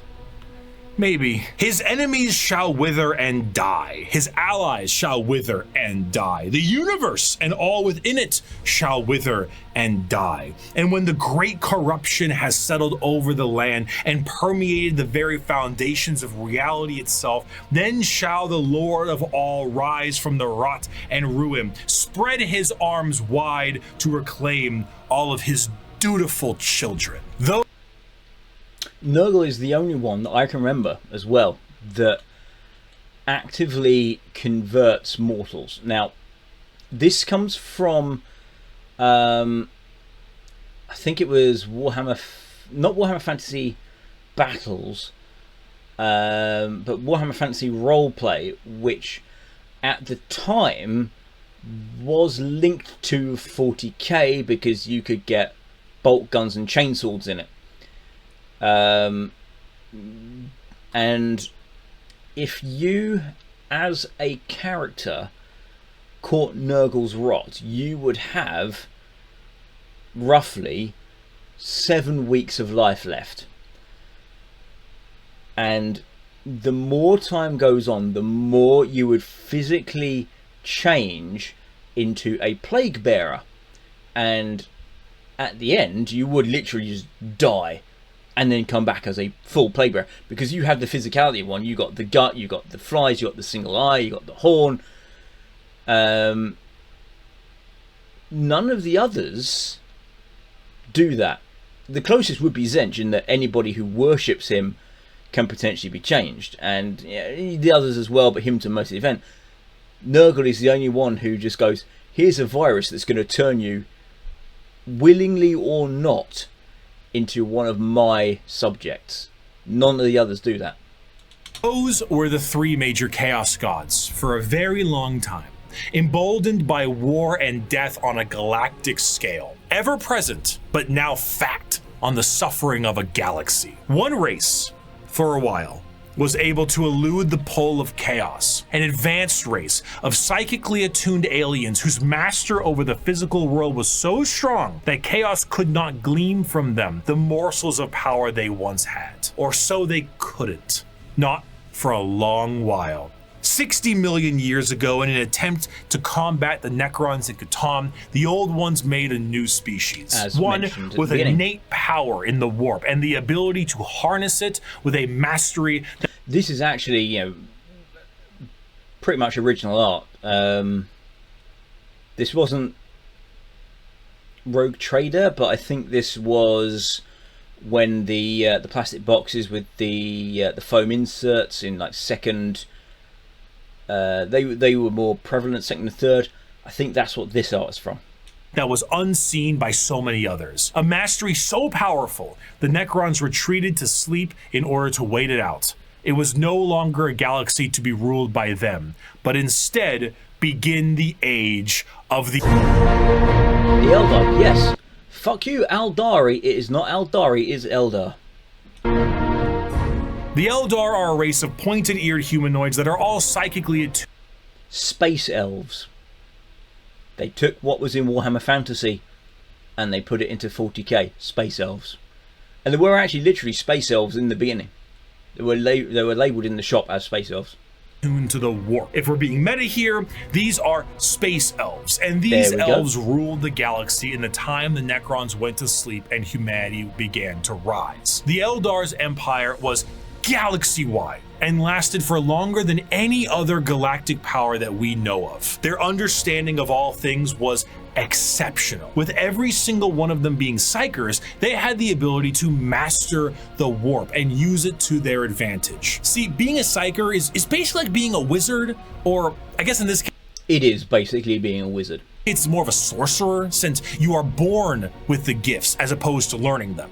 Semantics, but yes, basically a wizard. In order to utilize your psychic abilities, however, you must then reach into the other dimension, into the warp, into hell, for that power. So if you were to say, cast Fireball, your mind would reach into the warp, gather the strength to rewrite reality, to then cast Fireball. Now, you might think to yourself, doesn't that mean if you are opening up a power to the warp, you may create a lot of risk to yourself because of all the horrible things we just talked about in the warp?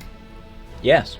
Yes! However, in Warhammer 40k, willpower is a real, tangible thing. In the I don't think willpower is. The soul is, yes, but the willpower is not a tangible thing. But the Eldar, they're like hyper elves, and so they can use willpower, like essentially what we've got, only on a much higher level, to stop things from happening.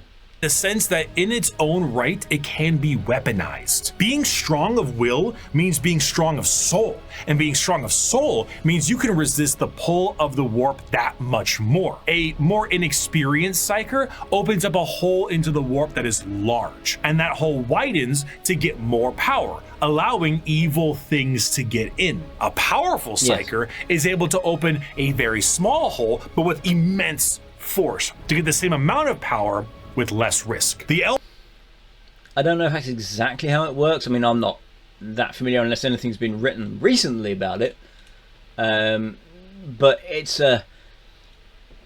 it's a decent enough analogy in that, yeah, it's the more powerful the Psyker, the more energy you can draw on from the warp, but the greater the danger in doing so, the more willpower you have, and ghost helms like they're wearing on screen right now mitigate the risk.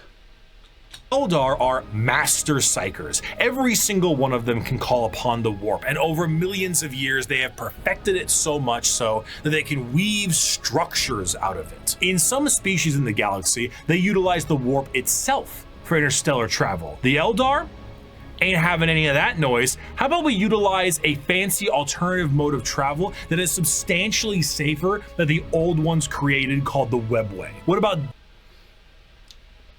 semantics again? It is still the warp, it's just a stable tunnel network within it that links gates. dying? Miss me with that. We no longer age. And if we do, we can just be reborn like that. Food, water, materials, we make things out of distilled warp essence itself. We sing unreality into cathedrals to dine in. What truly That is could the essentially how Eldari Empire... they've recently changed the law.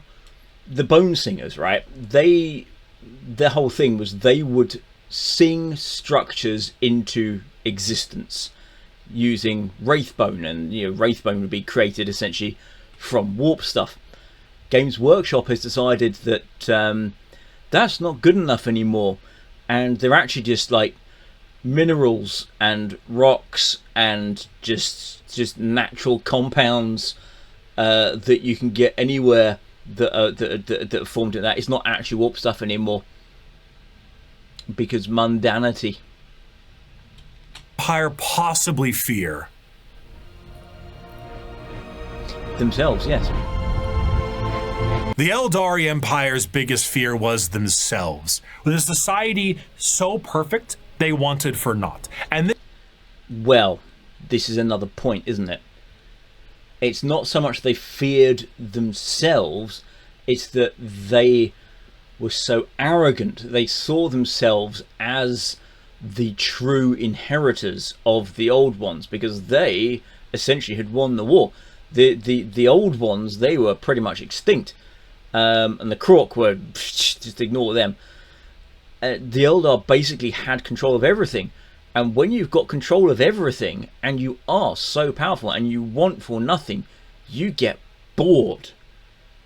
And so they would find things to fill the boredom, and eventually those things would no longer fill the boredom, and you would have to do more and more and more and more and more, and eventually murder cults, and eventually murder not being seen as wrong but just something that happens in everyday life.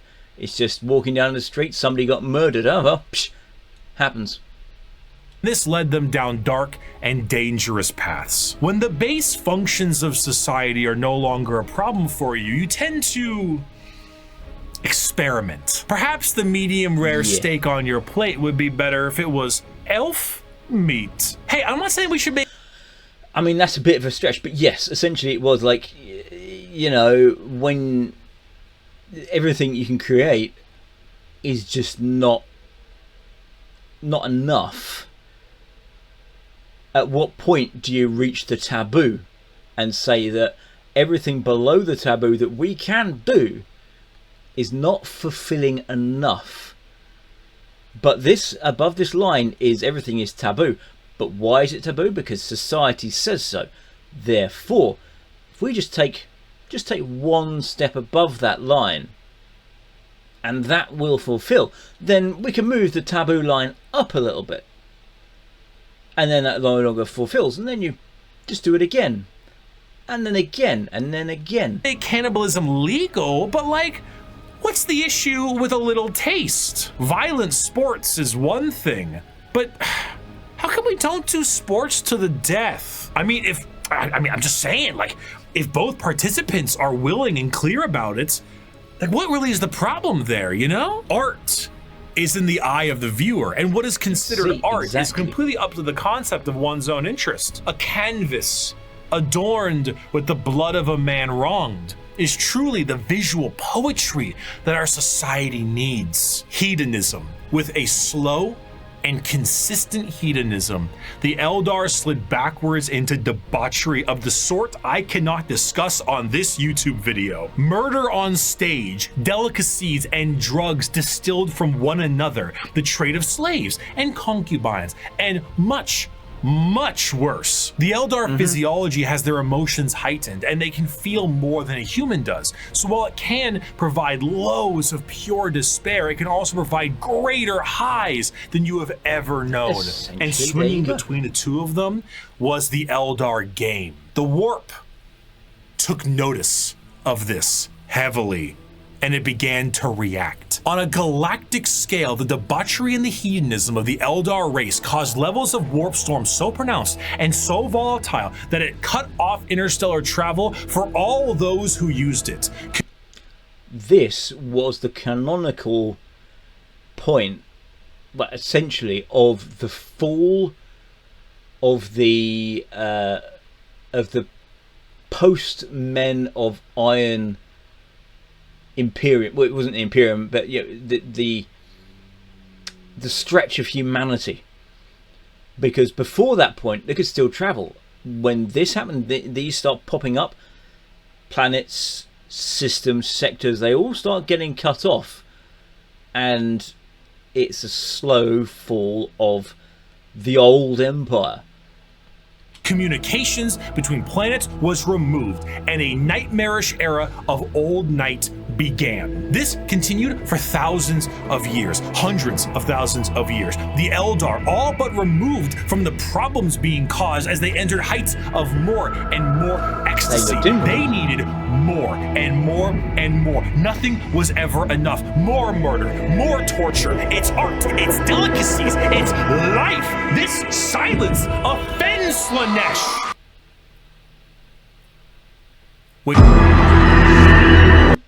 Yes, then Slaanesh birthed and created the Eye of Terror.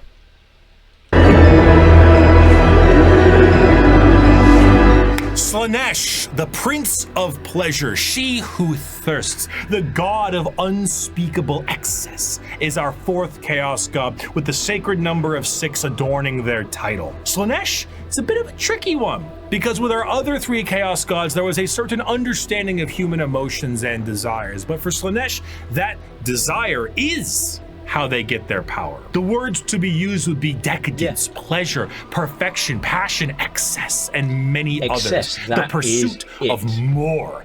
The want to do more, experience more, become more. That's what gives Slaanesh their gifts. A lot of people believe that Slaanesh is something that originates with sex, specifically, and it makes sense why they assume that. The visuals of Slaanesh patrons. Well, yes, and the whole Eldar thing where there's probably more than one who would have, let's call them murder orgies. Are all very lithe and sexual, but they are also intentionally androgynous to appear attractive to a variety of intrigues. However, to think that Slaanesh specifically derives from sex would be mistaken. While it is true that a lot of humanity's actions can relate to getting laid, and Slaanesh is the dark prince of desire, it's more on the lines of feeling an excess of an emotion. It is excessive touch and scent and desire, and a lot of that has to do with sex. That's why it looks like sex, but it's more than just that. A patron of the arts may feed Slaanesh, one that aspires to become the perfect chef or master of their craft, and the sheer pursuit of that alone will feed Slaanesh. Whiplash is Slaanesh's absolute favorite film. Videos where people beat Elden Ring on a dance pad feed Slaanesh. There are no 2 words in the English language more harmful than good job. But is there a line? No, man, no. This also moves into the concept of feeling. Sensation is a majorly Slaanesh-coded thing. It might start off feeling good, but then you get to play around a little bit, you know? You play with a little bit of pain. Like we were saying earlier with the might Eldar. not be enough, so you might want Start more. off a little bit, or and you just do inflicting a little bit the more, pain could be your jam. Music can increase to volumes that may hurt your ears, and even then that might not be enough. More. You must have more. Many of the disciples of Slaanesh carry a demonic form in their lithe grace. The Keeper of Secrets is his chosen envoy, and their movements are a blur of dance and pain with an aura all the more The Keeper of Secrets used to have a bull's head. fatal. They dance and sing, but there's always a form of malice behind every action they take. An alluring gaze that will pull you in right before the demonic entity can crush you in that grip. Slaanesh's palace has 6 layers surrounding it, and one of them is the excess of gluttony, where the participant finds themselves in a beautiful banquet full of the most delicious foods imaginable. Tables of delicacies and rivers of wine tempt the user to such a degree that they cannot stop stuffing their face, unaware that the things they are eating are very vaguely familiar meat. If one does not see themselves drowning in the river of wine, they may soon fill their bodies up so much that they cease to function and fall over, becoming part of the banquet themselves. That is one of these 6 layers of Slaanesh's palace. This was the Because it is the excess of anything. Technically, a master swordsman would feed both Slaanesh and Khorne, and technically, as mentioned before, Nurgle, in their pursuit, because they would be getting better and better and better and better, and that would be their goal, and that feeds Slaanesh. To get better and better and better, they would have to kill eventually a lot of people, which feeds Khorne and Nurgle. ecstasy that the Eldar civilization indulged in for millennia, and did so at a monumental scale that they create a god from it. Find pleasure in every moment, indulge in every whim, let lesser races feel the burden of their crude lives. We are beyond such concerns or worries. Every power is ours to use, every sensation ours to experience. We are truly masters of the galaxy, and all others exist only to satisfy our curiosities. We have earned our position of power. Let us forever taste the fruits of such achievement. Time itself is ours to command. We are eternal. Said the Eldar. And With the birth of Slaanesh. That's the meme. That's the meme. It's far more than that, but that is the meme, yes. The Eldari Empire ceased to be. A catastrophic event so horrible that the warp ripped a hole permanently in our reality. A fissure forever known as the Eye of Terror. With the sudden inhalation of this god's largest breath, the Eldari souls are a currency to be now collected by she who thirsts. Trillions of Eldar died in an instant. Slaanesh. She who thirsts for the souls because she consumes them. Because once again, she was basically pulled from Warhammer Fantasy.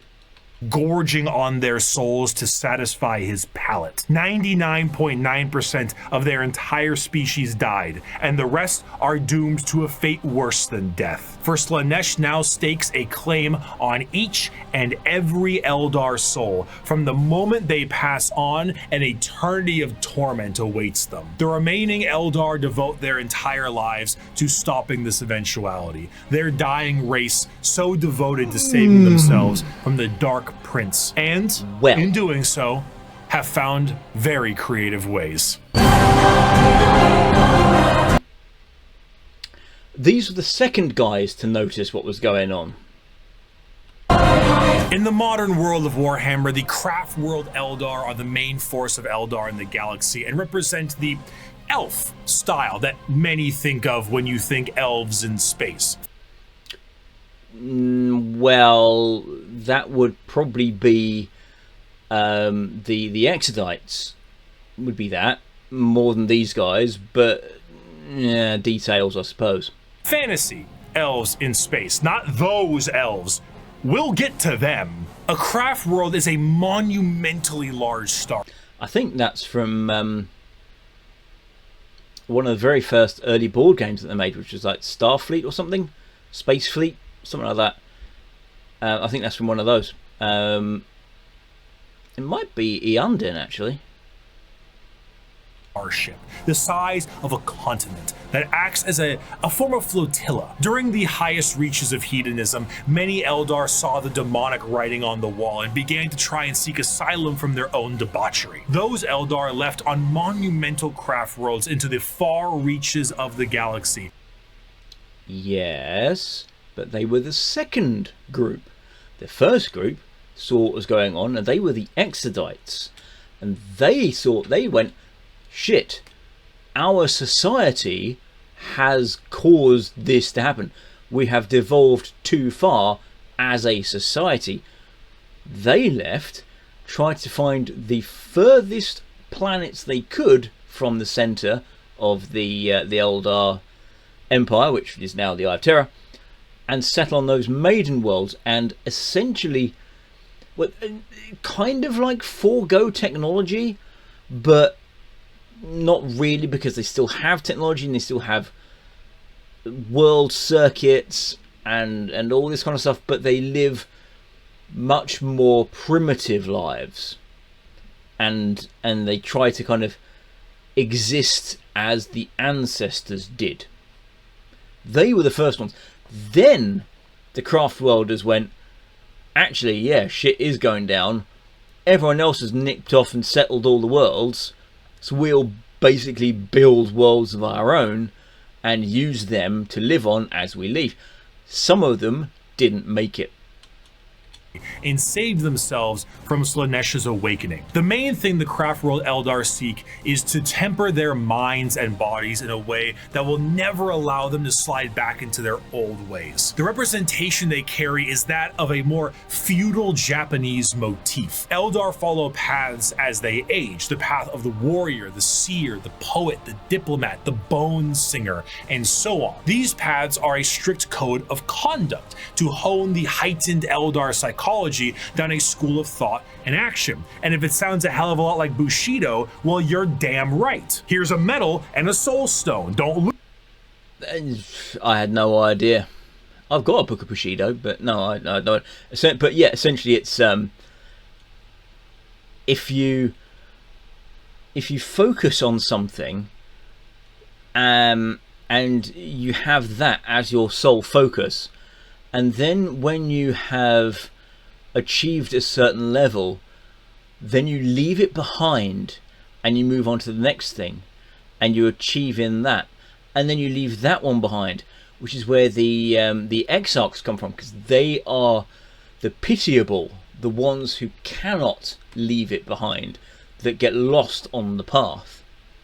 Lose it, or an eternity of torment awaits you. Going through these paths will allow you to take up not just a role in Eldar society, but keep your mind clear from the past worries that plagued them. Every Eldar is said to be a psyker, however, very few of them actually utilize their psychic powers for fear of tempting she who thirsts. A large amount of emphasis is also put on ancestors of the Eldar and learning from them the farther you go down a path. This can sometimes be seen by the large variety of jewels adoring the armor of Eldar. Those are called soul stones, the biggest middle finger to Slaanesh they can think of. See, again, not really. Yes, they are soul stones, but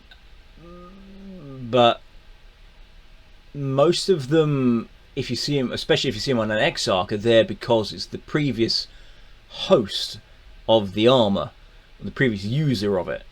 And you can gain their experience. Everybody else's tends to be put in the Infinity Circuit, and it is considered a very grave thing indeed to remove a soul stone from the Infinity Circuit. When an Eldar dies, these stones act as a backup, and instead of their souls going to Slaanesh, they are then trapped and stored in this little stone. So when the Eldar say they commune with their ancestors, they mean so very literally, as the spirit and soul of generations before them are stored here. Often larger structures may contain vast amounts of soul stone, such as the Infinity Circuit in the craft world itself, allowing the souls of the dead to help power their enormous starship. The young do not desire the discipline of the path, but rather their curiosity drives them to try every fruit from the tree. Thus, it is that so many take the path of wandering or the path of damnation in their first years of adulthood. And so, the great tragedy of our kind is played out again and again as the number of our people shrink from generation to generation. These paths, when completed, allow an Eldar to move to the next one, then the next one. However, since this is the grim darkness of the world, many of these paths rely on combat. The Eldar actually had gods at one. No. The ones we are presented with involve around combat because it derives from a strategy game, a combat-based game. So those are the ones that are given precedence, but there can be many other paths indeed.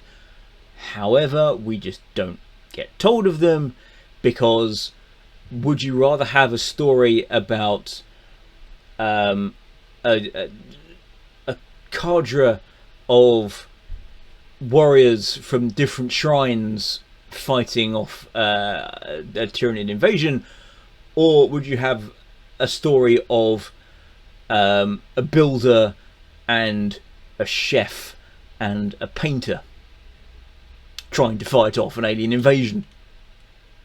Point. Cain, Vol, Isha, Azaryan, and so on. These gods are aspects of the Eldar pantheon, and while many were killed in Slaaneish's creation, their teachings live on. For some, the strongest devotion to the Eldar gods is to join the Aspect Warriors and embody the wrath of Cain, their god of war. While guardians of the Eldar craft worlds are more akin to a trained militia, the Aspect Warriors embody a particular variant of the path. Each are led by a Phoenix Lord, a name passed down from generations and embodying the souls of prior Phoenix Lords. With each with the founders, the Howling Banshees, led by Jane Zar, Fugin and his Fire Dragons, Baharoth and his Swooping Hawks, or Malgan Ra and his Dark Reapers. Each aspect shrine carries with it the Eldar way of war.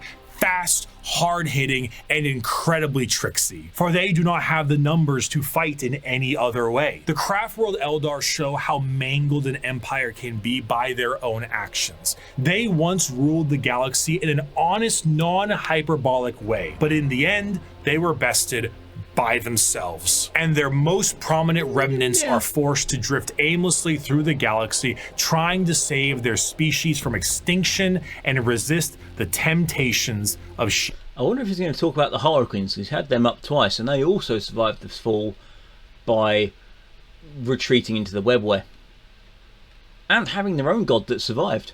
He who thirsts, but for some, the party, it's just beginning.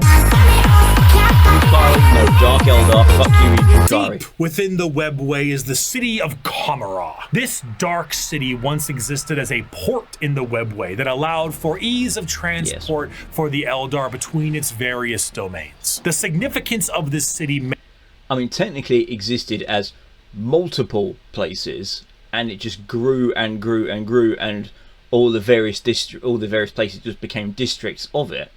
But you know, meant that it needed to be a bit more of a neutral territory outside of the jurisdiction of general Eldar law, and therefore it was allowed to self-govern. This did not go well. The Dark City became the hideaway for all manner of sin. The Eldar race slipped into debauchery on a galactic scale that it birthed a god, and this was the city you went to when that wasn't enough for you. The convenience of being so deep with... Well, I mean, it was for pirates and renegades and all those sorts. It wasn't so much that it wasn't enough, it's more that you kind of happened to be there because you were already pretty much of a nasty person when everything went down. within the webway was that it exists as a blind spot to the horrors of the warp. So while the rest of the Eldar fled the downfall of their species, Kamara kept partying. When Slaanesh was birthed, they were saved the worst of it, thanks to them being nice and neatly tucked away inside the webway. But only somewhat. The Dark Prince did not have a grip around their soul, but the tiniest pinky finger, and they were still pulling. But due to their excess hedonism, they found a solution to this problem. If they tormented others, they could temporarily rejuvenate their souls and continue to cheat their inevitable death by placating the Prince of Pleasure. And if they kept this up on the regular, they could effectively become immortal. Thus, the Drukhari were born. Unlike the more stoic elves you see in works of fiction, the Drukhari themselves exist as a sort of analog of the more grim and fiendish elves you find in Norse and European mythology. The Drukhari are soul vampires, but the more basic means to feed are hardly enough to keep them going. This desire to feed is known as the thirst, and to quench it effectively, they have mastered the art of biotechnology and dark sciences to really juice themselves up on the crispy soul sprite from the vending machine called the Galaxy. The majority of Drukhari act as pirates and raiders and slavers. They go into our physical reality and drag people back to Kamara to commit atrocities that go beyond any imaginative torture a human can think of. Because suffering is power for them. The more suffering you can inflict on somebody over a longer period of time until they finally give out, the more you can extract. And so that's what they're mastering. They're mastering the art of keeping people from any species they can find in agony, mental, physical, spiritual, whatever, for as long as possible. The Drukhari are organized in various groups throughout the Dark City to accomplish this in a more organized and extremely brutal way. The Cabals act as the main warriors of the city, led by their Archons, witches, and succubus. The Cabals, as I remember it, only came about after Asdrubal Vecht, because before he was in charge, it was all nobles, and after he was in charge, it was the Cabals. Succubi act as entertainment for Kamara in gladiatorial arenas, and the flesh-crafting homunculus keep the Drukhari alive and discover ever-increasingly more painful ways to torment their ever-increasingly large supply of slaves they are brought. The Dark Eldar see the other inhabitants of the galaxy as little more than cattle, livestock that can be brought to bay or slaughtered at any time. Their fodder, however, is not meat and muscle, but the anguish and despair of the weak. The Dark Eldar do indeed drink blood, but also tears, and most sustaining of all, the raw essence of pain they wring out of their captives. The truth of the matter is that Drukhari sustain themselves on the suffering of others, not just morally, but physically. Kamara is a city right. In fact, there have been stories written whereby it is the power of suffering that can bring them back from the dead. When particularly wealthy or particularly powerful Archons go on real space raids, they will donate a hair strand or a finger or something. They'll give a part of themselves to the flesh crafters, and they will keep it there in case of death. And if the Archon does die, there is a contract in place that says that that piece will be fed on suffering until the Archon is regrown, unless somebody else offers a better contract to get rid of it. with backstabbing schemes and murder. It is the worst back alleys of the worst ghettos at the best of times. Nothing is more horrifying to a Drukhari than death, for death will see them in the talons of Slaanesh for an eternity of torment. So they do everything they can to stop this. The homunculi covens regrow dead members from pieces of flesh as bargaining chips. The succubi create grisly gladiatorial spectacles that literally rejuvenate the audience members as captives are murdered for sport. To be captured by the Drukhari is one of, if not the worst fate imaginable in the world of Warhammer 40k. Fun fact, Asdrubal Vect, he orchestrated, or he arranged rather, for a Space Marine strike cruiser to get raided and then captured by political opponents and dragged back to Comora. And but I think it was actually, I think he caught it and he was like, hey, this is for you, this is a gift. And then when his political opponents went, a gift, and they went in and they found the Space Marines were still alive inside, and they had a bit of a panic. But they were able to fight and, well, fend off those Marines that were still on board the strike cruiser. Marines were losing until it was arranged, just for the right time, for a message to get out from that strike cruiser into real space to tell more Marines where this was and how to get there. And more Marines did turn up. And that was all orchestrated. The invasion of Comora by Space Marines was orchestrated so that Asdrubal Vect could get each and every one of his political enemies killed and then take control. In a universe built on war crimes, they are the most debased war crimers of all time. To be tortured and sacrificed in the gladiatorial arenas is a blessing, for you have escaped the fate of being in the Fleshsmiths control group, or being turned into a living and breathing piece of furniture for an Archon's quarters. In a cruel twist of fate, a newly born Drukhari does not arrive into this world loving torture.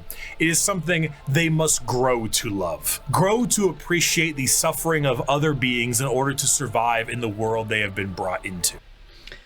And there are two types, because in previous versions of the game, there were Dark Eldar and there were Dark Eldar Trueborns, and the Dark Eldar Trueborns were actual Eldar born the normal way, and the others were fleshcraft and clones. If they succeed, they become some of the worst monsters in the known galaxy. A dark reflection to the Craftworlders and a taste of what Eldar society was like before the fall. If they do not succeed, they must find purchase elsewhere.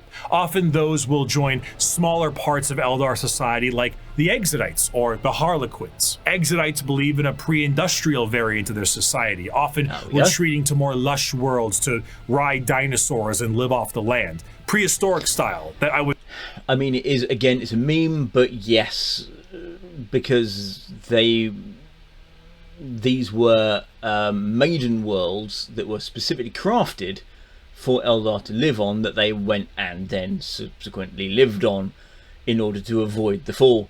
And they went, yeah, let's just live how the ancestors did and we'll avoid the fall.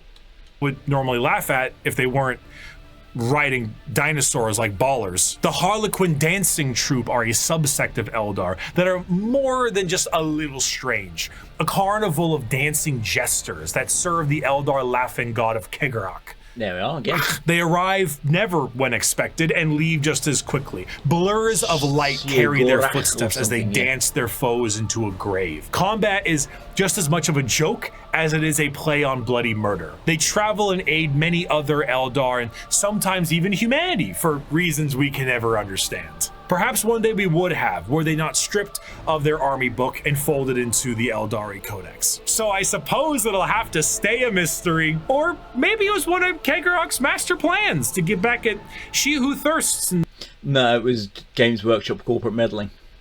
save their species. Who could know? Perhaps it was all a sick and practical joke to Kegorok, and he would just find it very funny to watch me fumble the discussion of one human on a tiny blue planet across the galaxy. Or corporate, yeah, or just corporate meddling. Oh, speaking of. Before the fall of the Eldar, Earth, or Terra, as it's called, was in ruin. One man who looks to put the pieces back together. Where did he come from? We don't know. Some say he was the result of early shamans. Some Again, this is it depends on who was writing him at the time. say he is the final old one who escaped their species genocide. And those that are smartest know the answer is it doesn't matter. He revealed himself as the Emperor of Mankind, and he was tasked with the most monumental upheaval of humanity possible. The Eldari's warp fluctuations had turned the golden age of humanity into old night. Interstellar travel cut off? Check. An AI uprising? Check. Brand new psychers popping up and not knowing how to handle their powers? Oh, check. Demonic incursions? Check. Don't forget all the alien invasions of all the worlds as well. Thousands of years this occurred, and now the Emperor of Mankind showed himself to put the pieces back together. Unifying Terra under his rule, the Emperor founded the Imperium of Man and ruled it with an iron fist. He was the supreme... Because nothing else would do. He had to do it, essentially. It was he has to do it, because if he doesn't, then everything's going to go to shit and chaos is going to come back. Leader, and nothing could stand against him. He wished to remove mankind from the yoke of its former failures, and he knew he would be the best leader they could have because he was right. AI banned. The inevitable problem of those who rise to power like he did, they know they're right, and that's why they're in charge. I'm not saying anybody else would have done a better job, because quite frankly, at the state that Terra was when he rose, there was nobody who could do a better job. But the job he did was good enough, I suppose.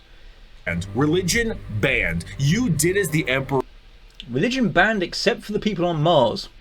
Told you, or his Thunder Warriors would put you in your place. That place often being a grave. Now, Terra was thriving, but humanity needed to reclaim its long-lost brethren scattered across the stars. But to do so, he needed those that could build him a fleet truly meant for the reconquering of the galaxy. And so he turned his attention to the red planet of Mars. I mean, first he turned his attention to the moon, then he turned his attention to Mars. Mars and Terra were close allies long before the Unification Wars. Mars was the first world terraformed by humanity and became what would ultimately be the first hive world, an epicenter for industry and technology. And when there was a rebellion on it, they fucked it up, and they turned it back to being a desert world. The Age of Strife did not treat the Red Planet kindly, however. Mars was cut off from Terra during this time, and the warp storms that ravaged the planet turned it into an absolute nuclear hellscape. Those who were on the surface were turned into your run-of-the-mill mutant, if they even survived the bombings they inflicted on themselves, but others were lucky enough to escape beneath the red sands in powerful fallout shelters. These became their I mean, no, it was a rebellion, but carry on.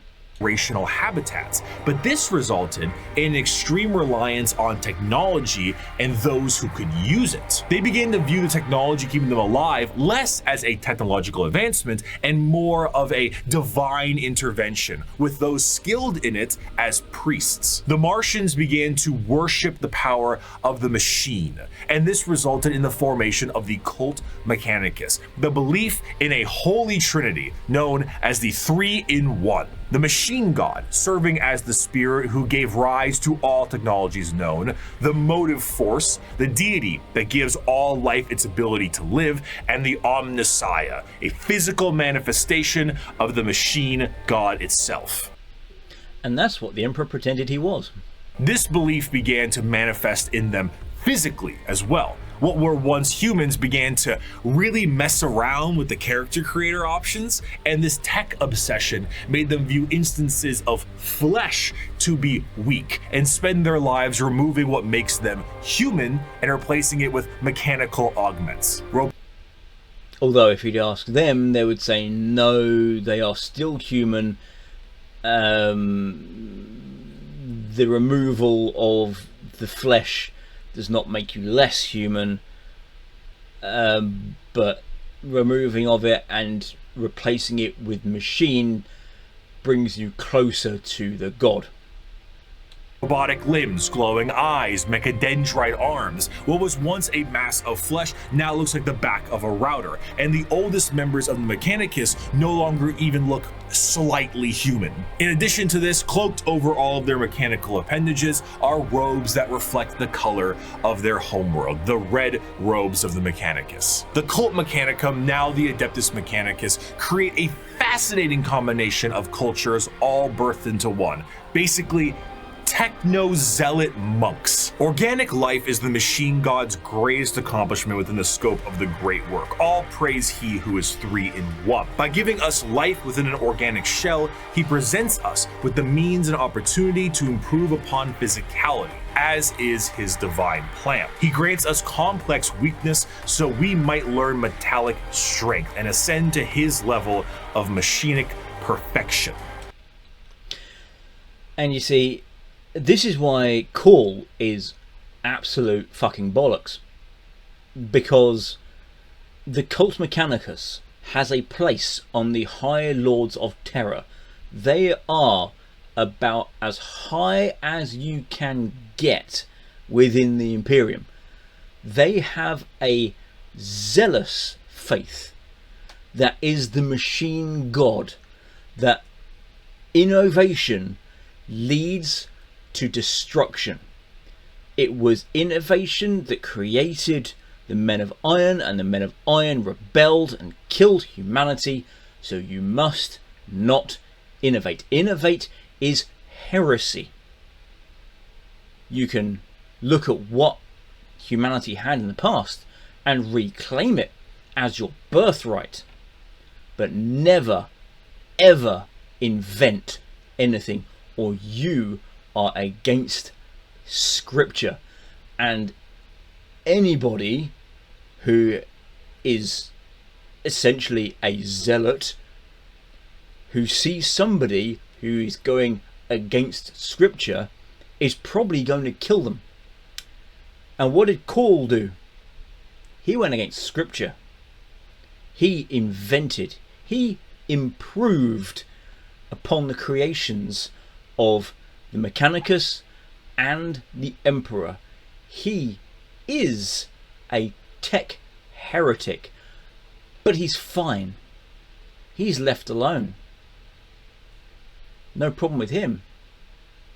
That is why he should not exist and is just a plot device, essentially. He's a shit character, shouldn't be there, because Mechanicus say no to everything he did. But he did it, and he spent 10,000 years doing it, just in secret.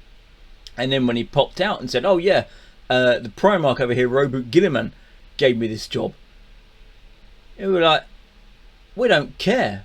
We don't care who you did the job for. You are part of us. and you have wronged the faith. You must be removed. The Emperor's arrival to Mars was very much a walking in with the pizzas while the room is on fire moment, but to the Mechanicum, they saw his arrival as confirmation of their belief. They took one look at the glowing golden entity that showed up on their doorstep and were like, that's him. That's the guy right there. And they immediately accepted him as the Omnissiah. Yeah. Obviously, showing up and being called Machine Jesus shortly after wiping out all instances of non-Machine Jesus a little bit beforehand is an instance of capital H heresy. But the Emperor saw the bigger picture. Were they strange with how they rubbed unguents on themselves, burned incense, and prayed to machines for them to work? Well, rub unguents on themselves is a little bit of a meme as well. It's more that essentially it would be if you've got a computer and you don't know how it operates, but you don't even know what happens, how to turn it on, nothing. If you say a prayer and you burn incense and then you press the right button and it turns on, that is definitive proof in their eyes that that exact procedure is what you have to do to turn it on. So that is what they do every time, because it is religion, not technology to them. Sure, but that's a lot of production right there. So the Emperor devised the Treaty of Olympus Mons, a unifying agreement between Terra and Mars, and this union would be permanently etched into the Aquila of the Imperium as the two-headed eagle. One head for Terra, the other for Mars. The forces of the Emperor would be supplied with all the technology and weapons they needed to reunite the scattered remnants of humanity under one banner, and the Mechanicum of Mars would be able to keep doing what they were doing religiously and scientifically so long as they kept up their... Scientifically is a stretch for them.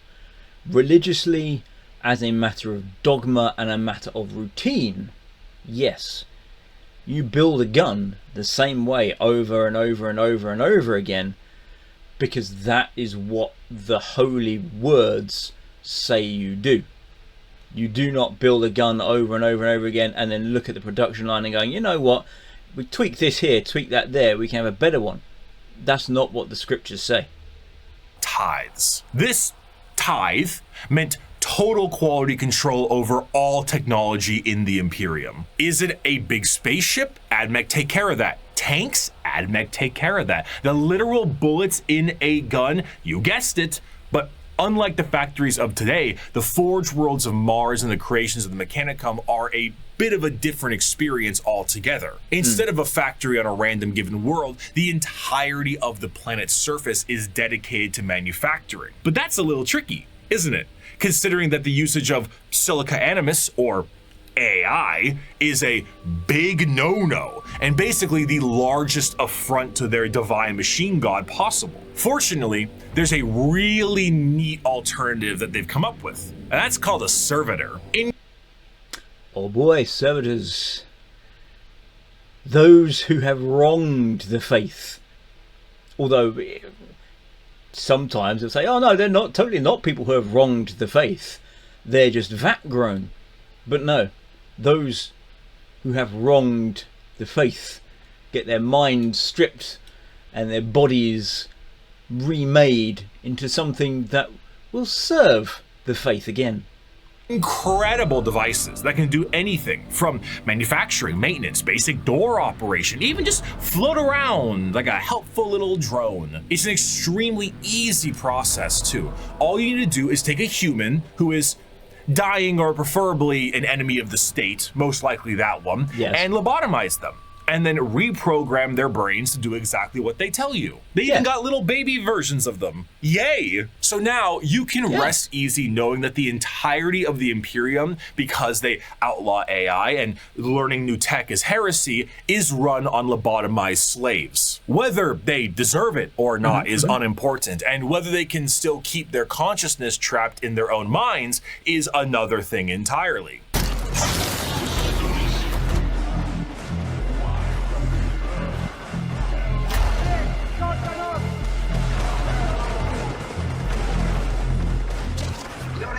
incompetence is showing.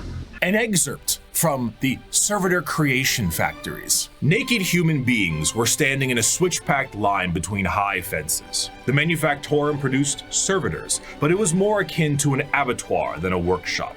Every surface was easily cleanable. Servitors with spray units surgically attached to their backs prowled about, hosing filth from slit drains set into the perfectly smooth, slanted floors. As the line slowly advanced, the people were passed through various scanning devices, most of them mounted in ugly, functional arches that let out a constant series of acceptance chimes. Occasionally, one would let out an angry blare, and the indicator lumens would flash red. The rejected person was then swallowed up by a trapdoor opening beneath their feet. From these pits wafted a hideous stench and the grinding sounds of industrial mincers. One rejected man grabbed onto the lip and hung there, arms and hands bloodied, shouting a stream of defiant profanities. Guards lined the grating either side of him and shocked him until he fell. The adepts wouldn't even waste bullets on these people. The trapdoor flipped up, and the next terrified person was ushered forward. Violet metal arms snatched them up and spread-eagled them in the air, and a servitor shearer shaved them all over. At another, they were subjected to a high-pressure counterseptic wash whose chemical stink made me choke from 100 feet away. More scanners, more rejects winnowed out. Machines forcibly dressed them in a heavy rubberized garment common to all monotask servitors. These were saggy on them, all one size, until another process force-shrank them to fit their bodies where metal cuffs, sockets, and collars bit into vulnerable flesh. The last few prayers gave way to screams at that point, and even the most stoic shouted in pain. They were ushered over a floor buzzing with power that made them shriek with every footstep. "What's that for?" I asked. "Follicular inhibitor, to stop their hair from growing," he said. Freaking sweet, Lois! As for their scientific pursuits, the Mechanicum believe in the preservation of knowledge above. Yes, they are a horror story. All, and the quest to expand it. However, as opposed to just innovating and inventing on their own with their vast technological know-how, they believe that it is a form of tech heresy. You see, because of their religious viewpoints on technology itself, they believe that the instruction booklet itself is just as holy as the Lego set it builds, and to innovate on that without the proper written knowledge is to go against the divine word of the machine god itself. All knowledge is already in the universe, you simply need to rediscovering it and attempting to invent something to improve upon divinity is very heretical. Hence why Call should not exist, because that's exactly what he did. Prior to the Age of Strife, humanity was able to populate the stars with devices known as Standard Template Constructs, or STCs. These devices were, as far as we know, supercomputers with the ability to pull up and detail how to create literally anything a startup colony would need. Essentially, they were devices with the entirety of human technological know-how so that you could make a home away from home. The Mechanicum will not make anything without an STC. Quite literally nothing. Yes, because it would be against the faith to do so. Because this is the knowledge they seek, and that knowledge is divine. One time, scouts of the Imperial... This is not a meme. This is literal something that happened. Guard found a functioning STC that provided the schematics on a knife that happened to be a bit lighter and a bit sharper than most other knives. These knives were adopted by 30 Space Marine chapters and were one of the most advanced discoveries of the century. This discovery was so significant that they were each awarded a planet for finding this. A planet for a machine that taught them how to make knives. Due to their religious It's not a meme. It literally was, yes. They found something that made sharper knives, and the Mechanicum went, "You have found an artifact of God. We will reward you for your artifact of God." Organization, you can probably guess the Mechanicum are organized in a feudal structure with the highest individuals in power being a part of the priesthood. Cream of the crop being the fabricator general of Mars itself, who serves as a high lord of Terra, but also oversees the entirety of the Mechanicum below. Below them are tech priests that oversee the cult for the quest of knowledge and other more straightforward theocracy. Forge worlds tend to operate slightly more independently, what can cause some power struggles within the Mechanicum, because, you know, despite them all being weird robots, they love being given praise. And well, again, yeah, each individual Forge world has its own, not fabricated general, but their own lord, and they will build things according to their own patterns. It is, in essence, the Mechanicum. If you think of the Mechanicum as a faith-based organization, think of them like, if you think of them like Christianity, only extreme, as in everything in the Bible must be obeyed and you may not do anything outside of it.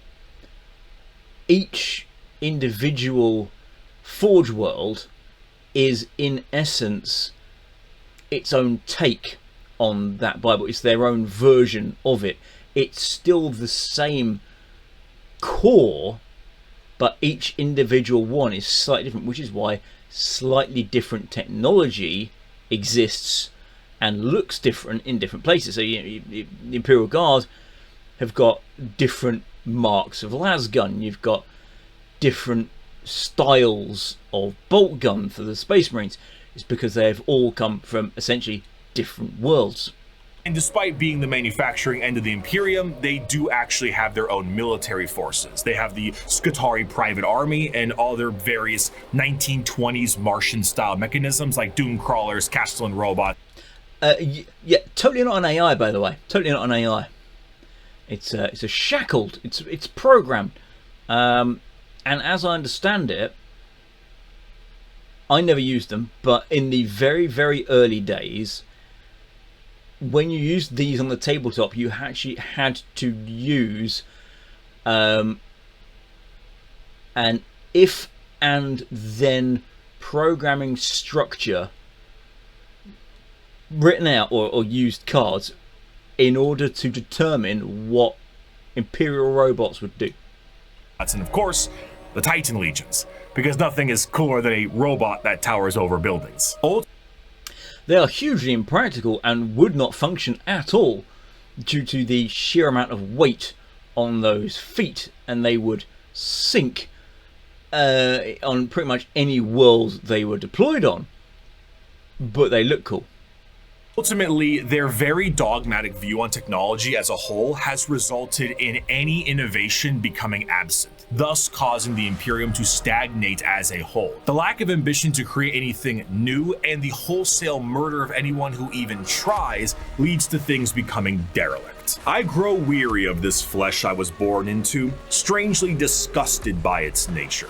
I crave only the cold, clean certainty of steel and silicon, that I might become one with the blessed machine. There you go. I do not expect you to understand, you who cling to your flesh as if it were immortal, seeking only to preserve it, to protect it. One day you will see the folly of your ways, and then no doubt you will come begging to my order to preserve you. After the groundwork had been set unification-wise, it was time to start getting things together for the Emperor's great crusade across the stars to bring humanity under one banner. The Thunder Warriors were a perfect fighting force for unifying Terra and Luna, but the galaxy was a whole different thing.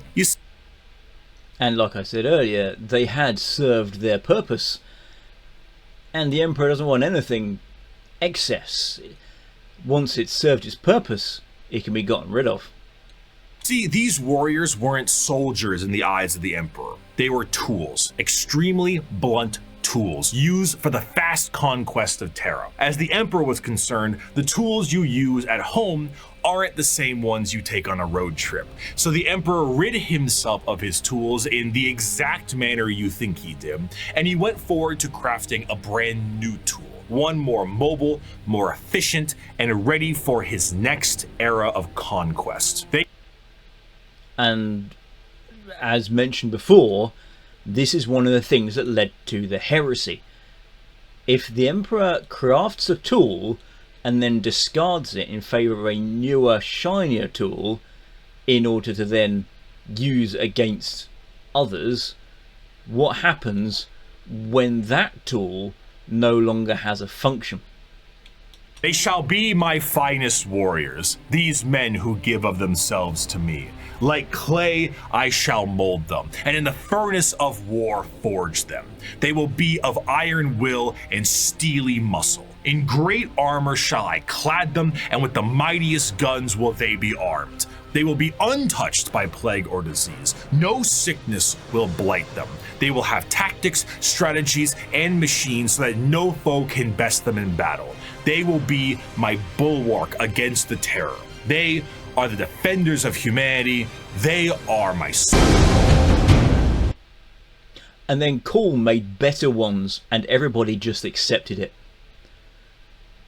Nobody went, excuse me, what do you think you're doing? We are the product of God, and you're just saying I've made better than God. And they shall know no fear. The vastness of the Milky Way galaxy meant that the Emperor needed assistance bringing everyone back to the fold. And who better to do this than himself? But since the technology to be in many places at once does not exist anymore, the Emperor decided that it was time to become a dad, the same way Geppetto did, and with far less care. It is not my son, Archon. None of them are.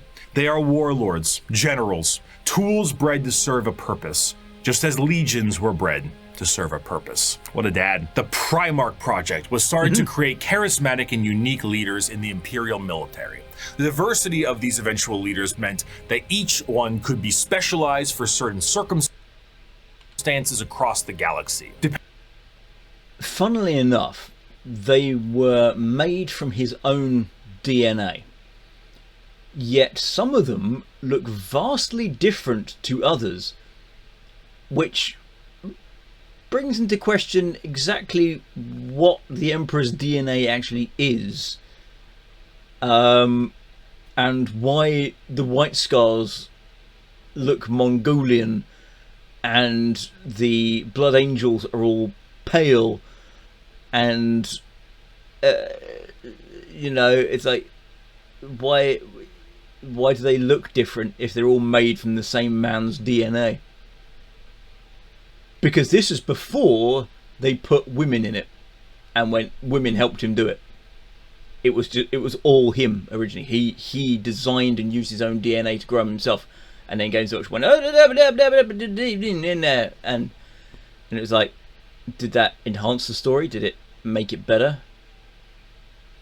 I don't think so. But neither does it explain why they look different either. Depending on the type of conflict, one leader might be better than the other. So instead of forcing one leader to acclimate to a situation directly, it would be better to send a specialized leader and force to handle it. In order to do this, the Emperor used his genetic know-how and maybe a little bit of that forbidden stuff to create these genetic... Yeah, there's a suggestion that he stole information from the Chaos Gods to make them. Genetically perfect gene fathers that had the ability to serve as his analog directly, and also serve as the leaders of the respective Space Marine legions. All 20, all 18... No. 20. 2 of them were removed, and then a whole bunch of them turned traitor. That's right, all 19 of his sons were meant to be directly molded by the Emperor. And there were 20. This is, again, originally it was 20 before 2 of them were removed, and before they decided that Alfarius was a twin and actually had a brother called Omegon. Yeah, it wasn't that way. But then, depending on how far back you go, you can say, well, the Primarchs never fucking existed in the first place. They were just regular guys, or regular Marines, but that's how far back you go. Himself, despite their genetic differences, and they go. And also, look, so all of these, each individual one of these, I mean, they're stylized, but you can see Magnus down here looks different to Kurz, who looks different to Lion, who looks different to Jagatai, who looks different to Angron, who looks different to Alfarius and Omegon down here. All made from the same guy's DNA. As follows in order: Lionel Johnson, Fulgrim, Percherabo, Jagatai Khan, Lehman Russ, Rogel Dorn, Conrad Kurz, Sanguinius, Ferris Manus, Angron, Robute Gilliman, Mortarion, Magnus the Red, Horus Lupercal, Lorgar Aurelian, Vulcan, Corvus Corax, and Alfarius and Omegon. His sons, finalized and crafted to be the warriors he needed them to be, were complete. But he may have decided to do a bit of dabbling with things he shouldn't have, and paid a price. Before the Primarchs were ready to go, an intervention by the gods of chaos prevented his plan from being. This is how it was. This is how it was. This is how it should be. Completed as intended. Though the sources vary, the ultimate result of the Chaos God intervention. The sources vary is his way of saying, actually, no, the Chaos Gods didn't do it. It was his assistant who didn't want these tools of war used for war. Was that all of the Emperor's tools were scattered throughout the galaxy at unknown places and times. Each one of his sons ended up in a completely different world, and instead of being able to directly influence their upbringing, these children were instead forced to experience the unique nature of their respective homeworlds. Some had a great time and lived in general luxury. I wouldn't say great time in general luxury for Sanguinius, because the Blood Angels come from, is it the moon of Baal? Because Baal is an irradiated hellhole? Others, or something like that? Not so much. Yeah, Angon had a pretty shitty life, and the Emperor didn't help. Despite his closest advisor, Malkador the Sigillite, saying, "Alright, Chief, let's try this one again," the Emperor sensed each of his sons were still very much alive, and one of the primary objectives of the Great Crusade shifted to reclaiming each of his sons so they could take command of their specific Space Marine legions and carry out his will. Also so that he could actually get access to their DNA and make more Space Marines. These original Space Marine legions that were created alongside their Primarchs go, in order: the Dark Angels, Emperor's Children, Iron Warriors, White Scars, Space Wolves, Imperial Fists, Night Lords, Blood Angels, Iron Hands, World Eaters, Ultramarines, Death Guard, Thousand Sons, Luna Wolves, eventually Sons of Horus, the Word Bearers, Salamanders, Raven Guard, and the Alpha Legion. Space Marines, unlike their gene fathers, the Primarchs, are not made in a vat. There is a process to recruit more members from humanity itself, which seems a bit strange considering how massive a Space Marine is compared to a normal man, but don't forget, the Emperor is really good with genetics. Less good with anesthetic, however. Well, yeah, and again, the process varies. It's mostly, however, get prepubescent boys, throw them into what is essentially blood sports, and whoever comes out on top gets to be a Space Marine. These prospects are recruited across humanity from various reasons and methods, and are generally killed during that process. But sometimes they aren't, and they are able to go through more and more of the actual training to assess certain traits that are important and relevant to being a Space Marine. Most of the time, the common factor is a pure, unrelenting willingness to kill the enemies of the Imperium. After going through psychological screening, the prospect, now called a neophyte, goes under the knife. Not only psychological screening, but psychological psycho-indoctrination, I believe it's called. To become a Space Marine. And here is a quick list of all the cool new stuff they get genuinely shoved into their bodies. A secondary heart, an organ that makes your bones grow, an organ that makes your muscles big, an implant that makes your blood stronger, a little organ that turns your white blood cells into super white blood cells, a brain implant that allows you to sleep while being awake, a pre-stomach that allows you to digest literally anything, a spinal implant that allows you to absorb the genetic memories of what you... That one is a bit bollocks so far. It's like, oh yeah, you can eat the flesh of the fallen and gain partial memories from them. I mean, not unless you eat the brain. I don't know how much memory there is in a person's thigh, but whatever, carry on, I suppose.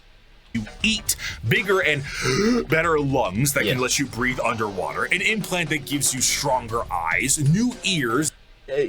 Basically, yes, just they process better, and the brain as well processes better.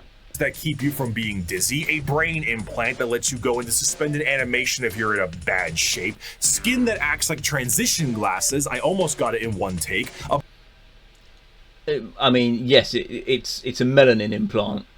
Brand new kidney, the ability to taste the air and find enemies like a bloodhound, a special coating on your skin that allows you to be protected in space, the ability to spit acid, a gland that allows... Yes, the Blood Angels use that one when they go a little bit crazy. You to absorb the unique genetic makeup from the gene seed in the first place, and a straight up carapace that allows the Space Marine to interface with their power armor directly. Quite often, these are put inside of you at dubious levels of mental alertness and dubious levels of anesthetic. After a more generalized indoctrination, I've heard some people say that there is no anesthetic and you're fully conscious when they're doing it, but the shock would probably kill you if they did. Into the faith of the Imperium, and a bit more training and other important manners, they can finally be welcomed as a fully fledged Space Marine. A Space... Sometimes it goes wrong, and the special organ that increases muscle growth never shuts off, and the apothecaries just stick you in a room and observe you until you die. Marine is quite literally a walking tank that is armed to the teeth. Two of the more iconic weapons held by a Space Marine are their bolt gun, which fires explosive shells the size of soda cans. No, they are not that. They are not much bigger than an actual bullet, but because the model requires the design to be easily identifiable as to what it is, and different to the other weapons, that they made the borehole much larger than it actually needs to be, thus giving the image that the bullet is much larger than it needs to be. I recommend going to the Outer Circle, because I think it was last year, the Outer Circle did a brilliant 3D recreation of what a bolt gun would be if it was actually constructed, an actual physical bolt gun based on the data available and the size of the rounds being used, and it looks much closer to a modern submachine gun type weapon than it does to the big bulky bolt gun. Go look at Outer Circle and find that video. And a chainsword, which is... It's a chainsaw on a stick. Well, I'm going off on one now. Yes, it's a chainsaw with a handle on it, which is not exactly practical against anything that's got clothing or armor on, but then you've got like the sheer strength of the person behind it that probably doesn't care that the mechanism's just jammed up on somebody's clothing and just rips through anyway. The Space Marine is clad in a colorful carapace known as power armor, crafted from extremely heavy and durable ceramite. The power armor of a Space Marine protects him from any terrors he may face, be it the void of space itself to an inhospitable atmosphere. This armor, combined almost biologically with an already massive physique, makes the Space Marine an almost unstoppable fighting force. And hell, if the armor doesn't protect them enough, they can always become a walking coffin like the dreadnoughts of the... Again, yes, it is essentially what it is, but if a Space Marine is critically wounded to such a degree that their healing is beyond the capabilities of the Medicae, then if there is a spare shell, a spare sarcophagus, they'll be wired up into it and put in it and put into a forced sleep until they are required for the next combat operation.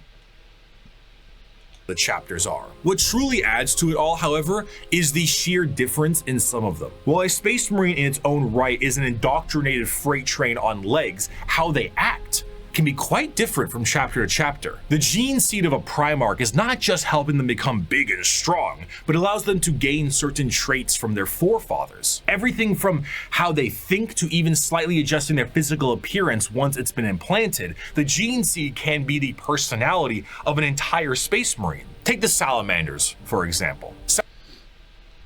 Yes, I mean, the Salamanders, they're all black.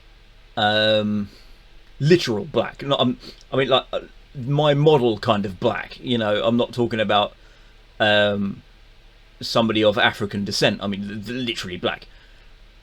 I think they were originally supposed to be people of African descent, but then they changed it to being like, yeah, just the environment of the planet they came from basically turned their skin black as coal. Salamanders have a predisposition to fire as a whole, and tend to be extremely large due to the size of their Primarch, Vulcan, and his enormous stature. Whereas someone like Sanguinius, Primarch of the Blood Angels, share more vampiric features and more angel-like because they want space vampires. Qualities. A gene seed is not just aspects of the Primarchs, but they are also flaws too. Magnus the Red and his 1,000 Sons underwent something known as the Flesh Change, a horrifying mutation that, while it made them strong psychers, would affect their bodies so terribly that they would mutate away from humanity. It's probable that his DNA was affected the most because he is the scion of Zench. And he did stop the flesh change, kind of, only it wasn't technically him stopping the flesh change, it was him making a bargain that with the entity that started the flesh change in the first place to stop it until such point as the entity decided it didn't want to stop it anymore. Where other factions have inspiration for their culture from our real world, like the feudal Japanese of the Eldar or Egyptian style the Necrons, each Space Marine chapter themselves carry an inspiration. The White Scars are motorcycle riding Mongolian fighters. Essentially, yes, it's the White Scars and Mongolians. The Dark Angels were supposed to be knights, but then they were initially twisted to being Native American, and then they kind of went back to being knights, so they're Native American knights. The Ultramarines are Romans. I think the Imperial Fists are Greek. The 1,000 Sons are Egyptian. The Space Wolves are Norse. The Blood Angels are vampires, so on, so forth. I can't remember many of the others' specifics. But yeah, essentially you get the point.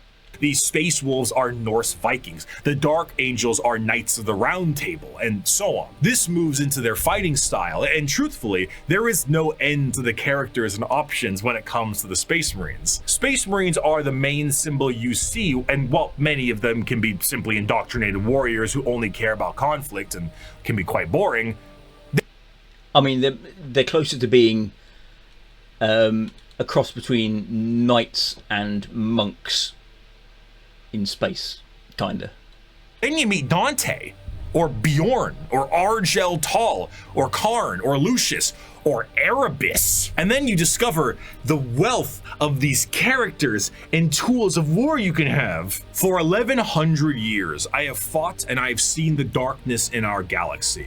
I have seen the vileness of the alien and the heresy of the mutant. I have witnessed the sin of possession, and I have seen all the evil that the galaxy harbors, and I have slain all whose presence defiles the Emperor. I have seen what you will see. I have fought what you must fight, and I have slain what you must slay. So fear not and be proud, for we are the sons of Sanguinius, the protectors of mankind. We are indeed the angels of death. Despite being the poster children for Warhammer 40k as a whole, the presence of a Space Marine is a rare sight for the countless... Yes. There are only 100,000? Or they're only supposed to be 100,000. There are supposed to be 100 chapters, each of 1,000 Space Marines, and whilst the chapters can vary over time because some get wiped out and new ones come in to replace them, there will always be the first founding chapters, so those that were the legions that after the death of the Emperor and the creation of the Codex Astartes by Robert Gilliman, in order to ensure that nobody had power enough to conquer the universe or galaxy again, except for him, because he contracted Call to make him super Space Marines in secret that he was totally not going to use for himself at any point and become the ruler of mankind himself at any point. Oh no. That is the limit on what they're supposed to be. So technically, while you've got 100 chapters out there spread across the entire Imperium, it's actually like like 94 that can vary, but even then some of them are more permanent than others, like the White Consuls, like the Lamenters, like the Blood Drinkers, the Crimson Fists. Some of them are more enshrined, so there's not really that many others if you look at it. I mean, I imagine if somebody went through every single Space Marine Codex and made a note of every single chapter mentioned, there would probably either be close to 100 or maybe even over 100 mentioned. And some of them have to be removed in order for new ones to appear. Trillions of humans across the galaxy. Seeing one of these monstrosities is like seeing something akin to an angel sent by the Emperor himself. These angels of death are the essential fighting force to bring humanity back under the unified banner of the Imperium. Yet ultimately, the Space Marines are individuals torn from their families and conscripted to genetic modification and... No, they are not torn from their families. They are given up as a tribute, and it is a great honor for, by far and away, most of the citizens of the Imperium to know that one of their children has ascended to becoming a Space Marine. It is a huge honor, which is why so many go through the aspirant trials and lifelong service for the dying Imperium. And though they are held in an almost holy light, most believe they are above and beyond the people they are designed to serve. Once designed as the... That leads to Chaos Renegades, by the way. They believe that they are above and beyond those that they serve. That has led to many Chaos Renegades. protectors of humanity, they seldom view humanity as something worth saving. To the extent that it is a tiny, minute rarity, though not unheard of, for a Space Marine to put a normal citizen above them in any way. Again, yes, although it's not so much that they see humanity as lesser, it's more that, well, they've got the psycho-indoctrination to worry about, but also that saving a human over saving themselves, they have a greater ability to hold back the forces of chaos, the alien, the mutant, the heretic, than the regular citizen does. So it is better for the Imperium as a whole that the Marine survives over the Imperial citizen on a one-for-one basis. I mean, there will be like a Marine will sacrifice himself so that 100 citizens can flee and make it to safety. Yes, but not on a one-for-one basis. For most Space Marines and even their Primarchs, they are only here to do a job. They are there to kill the enemies of humanity, and I would be remiss if I didn't add at least one more of my favorite quotes to the tail end of this section. "The time for speeches is done," said Rogel Dorn. "The first great test is here. My order to you all is simple, yet heed it well, and exert yourselves to see it done. They are coming. Kill them all." While the Space Marines are the spearhead of the Imperium's Great Crusade and also a major player in its warfare, there is a significant amount of importance that must be taken on their transport. What sci-fi universe would be complete without its navy? When you think of the navy or ships on the open sea, you think of something that is sleek, something mobile, and something pretty big. For perspective, the longest self-propelled ship in history was the TTC-Wise Giant, an oil tanker that was about 458 meters long or over about 1,500 feet. This right here is child's play in the world of 40k ships. A ship that is considered to be an escort vessel in the Imperium is about 3 times the size of a Sea-Wise Giant, and the size of the ships only go up from there. Your most common ships are the cruisers. Now, they don't have to be sleek, because in space you don't have resistance. You can literally fly a brick as fast as an arrow in space, as long as you have enough thrust behind it. If the thrust was equal on both, they would go at the same speed, because there's not the resistance of an atmosphere or water that a planet-bound navy needs to worry about. The light cruiser tends to average at about 2 kilometers long, or just over a mile in length, where the Dictator class cruisers can be over 3 kilometers or 2 miles in length. The largest ships are your battleships, and they are tremendous. We're talking 5-mile long, half a mile high monstrosities that look like gigantic Gothic cathedrals and filled to the brim with weaponry. And not only are they filled with weapons, but they are also jam-packed with crewmen. Battleships tend to, on average, carry a crew between several thousand to several million. It's also worth noting at this point that many of their crews are press-ganged into service. And they need every single one of those members, because we don't have advanced technology for other things to pilot themselves or control themselves in a meaningful way, because there's no AI. A lot of this stuff has to be done manually. Even the reloading of those giant batteries is a form of manual labor. And, of course, generally speaking, gliding through the stars is a very slow way to do things. And let's be honest, there can't be a science fiction setting without some form of hyperspace travel. This form of travel in 40k is less like going to Plaid in Spaceballs and more like going into Davy Jones' zipper dimension in SpongeBob. It's the warp. You rip a hole from reality into unreality and you go into it. And if you've got a competent navigator, you come out at the other end at the not only the space, but also most importantly the time you intended to come out at. Oh, now what? I suppose you're gonna show me. Oh, gee, that's very nice. Oh, what is this? Some kind of magic act?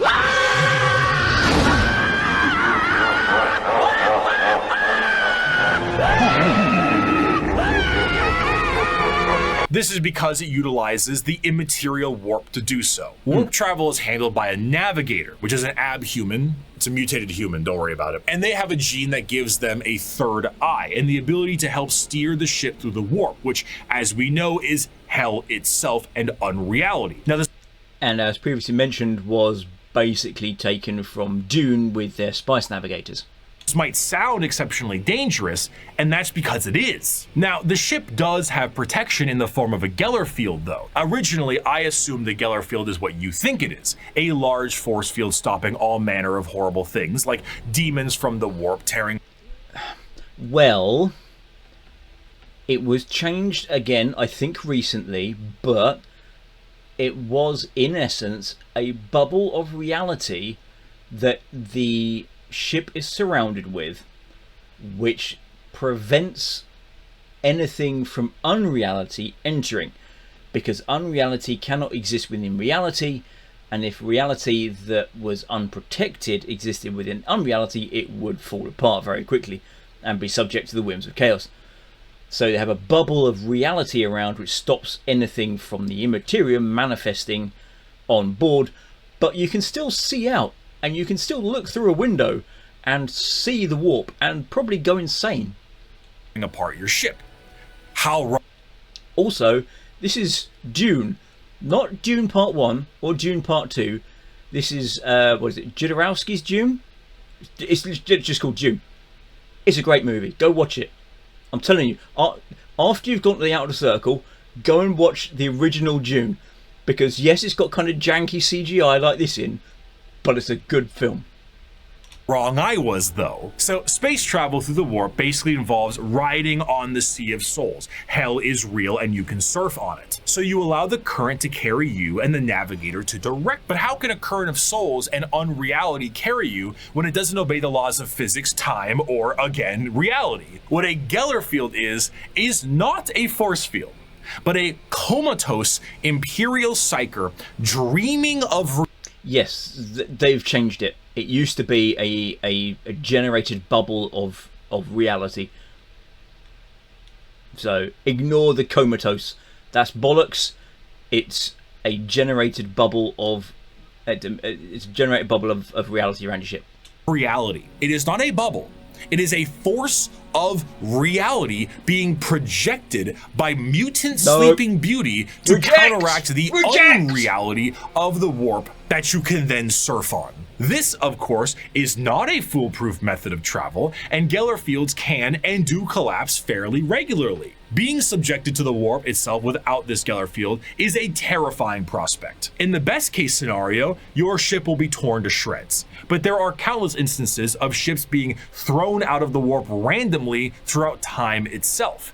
You leave for a 2-day mission and you come back 90 years in the past. Maybe you feel like you're lost in the warp for a century and it's only been 45 minutes. And that is only if the waves of souls don't rip your ship apart or have demons arrive on it to do unspeakable things to the crew. The Imperial Navy is an astronomically powerful force for the Imperium because the sheer volume of ships and guns on those ships create firepower that can sunder planets. This is all juxtaposed with the sheer backwater nature of these ships. While they are manned by crews of zealots, they are also operated with such a backwater tech, it completely confuses the reader. You see the long batteries of portside cannons that the ship has, and remember that AI is heresy in this world and that all the mechanics are utilized by lobotomized slaves. So how do they load these? Well, they have gun gangs, massive gangs of hundreds of people manually loading these cannons. These are genuine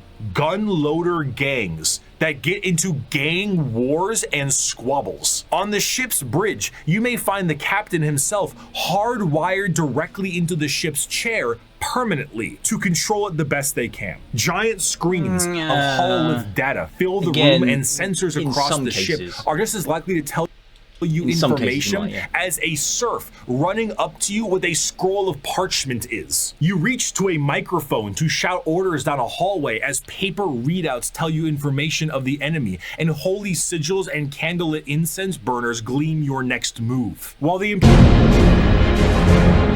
is not a specific faction of the Imperium in the same... I mean, they are insofar as the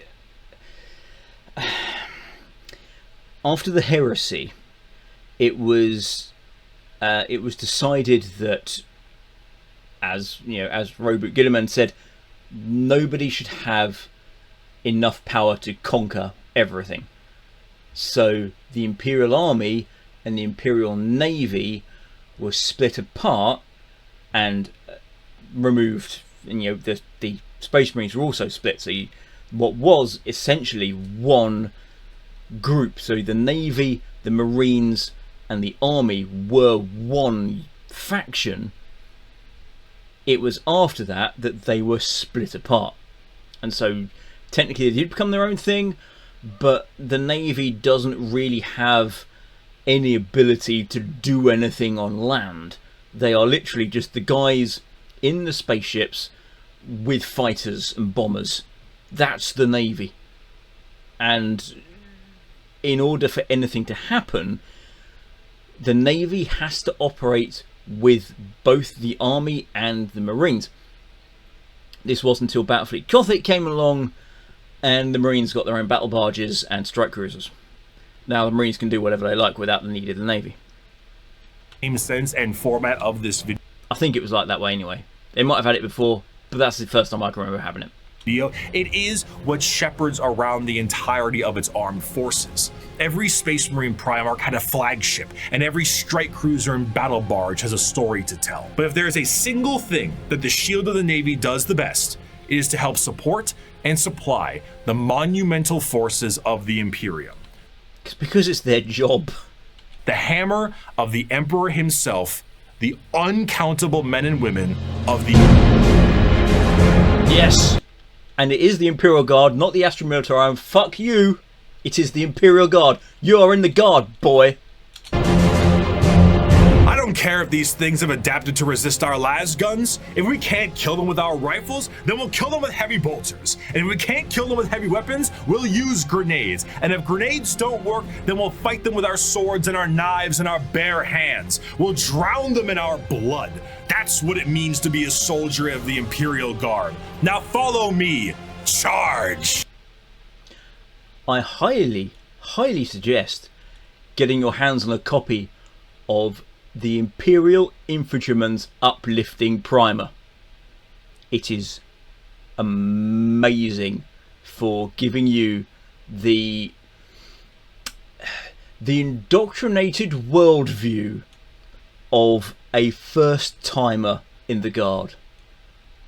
There is no better symbol of the might of the Imperium itself than the Astra Militarum, or as it is commonly known, the Imperial Guard. Though the Space Marines take the glory and stand as the visual representation of the Imperium, their numbers are dramatically thin and specialized in comparison. To reclaim 1,000,000 worlds, you need a countless number of troops willing to fight and die for your cause. The Imperial Guard represents the Imperial truth made manifest. Every year, the world... Well, not quite, because the Imperial truth was that there are no gods. Anybody who mentions anything about gods is lying. There is only reality. There is only the physical realm. That is the Imperial truth. So not quite, but they are the fist of humanity. They are what gets the job done in everything but the most extreme cases. And if that involves pulling regiments in from multiple worlds, that is what happens. Worlds of the Imperium pay a tithe in the form of soldiers to fight the good fight of the Emperor, and this number is impossible to pin down. Even saying billions would be a dramatic understatement. Yes, because billions is what we have on the Earth right now. And a single hive city can have billions in it. And the Imperium is millions of worlds. So you have billions of people on millions of worlds. and within that you could just have 1% of the population conscripted into the Guard, excluding the PDF, of course, the Planetary Defence Forces, which is generally where the Guard come from, rather than recruited from the general populace. That would drown solar systems in bodies. The sheer volume of soldiers serves as the fundamental backbone of the Imperium. 99.9% of battles fought by the Imperium are fought by the sundering might. I haven't actually watched this before, by the way, so I'm saying stuff that Bricky's saying, and they were like, yeah, it's true. I didn't know he was going to say that. This is, yeah. Of the Imperial Guard. With the knowledge that the Space Marines are essentially sentient tanks, what do the members of the Imperial Guard have? That was a cool Predator. And that looks like a cool Rhino. If they're the might of the Emperor himself, are they not suited up in a similar way? No. Not really. No fancy suits, no biological enhancements, and basically no expectation to live. Once a regiment of Guard are activated, they are sent directly into battle with almost no expectations that they will survive. Except for what the Imperial Infantryman's uplifting primer tells them, which is basically everything you're going to fight is weaker than you and fears you, and anything that you may see or hear to the contrary is lies. You are the best. Now go over there and stop the Horde. This is because, despite their training, their incredibly powerful armor, and extremely strong weapons that would crush any army of the modern day, they are so hopelessly outmatched to the things they will face. Sending a member of the Guard is throwing a rock at a nuclear bomb. However, where they lack in advancement, they make up for in sheer numbers, and their overwhelming force can be the difference maker in any deployment they face. Quantity is a quality all its own. Oh wow, I've just stopped here. This is actually the art of the might be the RTB04, which was the original plastic Imperial Guard box. It was called the Imperial Army at the time.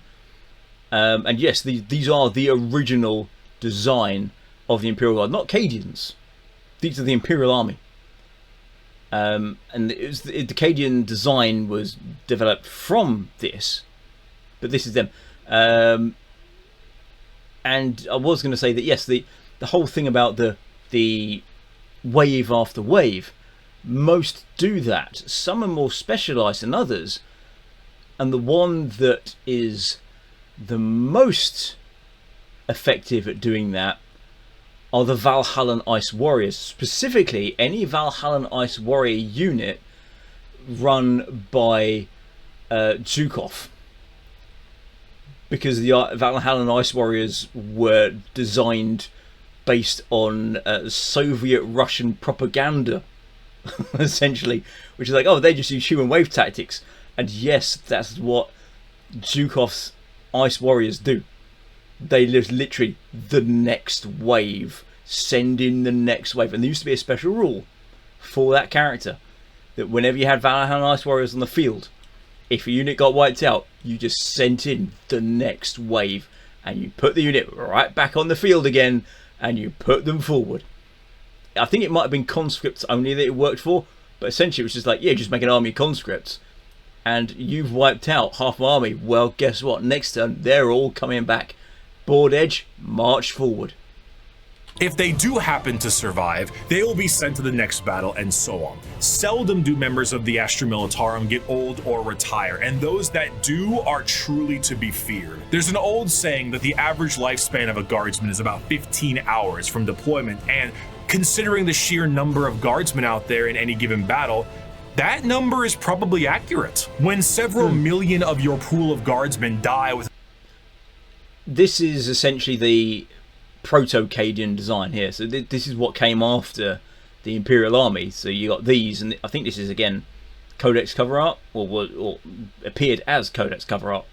But these are again like the step between the previous and the Cadian, when they're looking a lot more in that direction.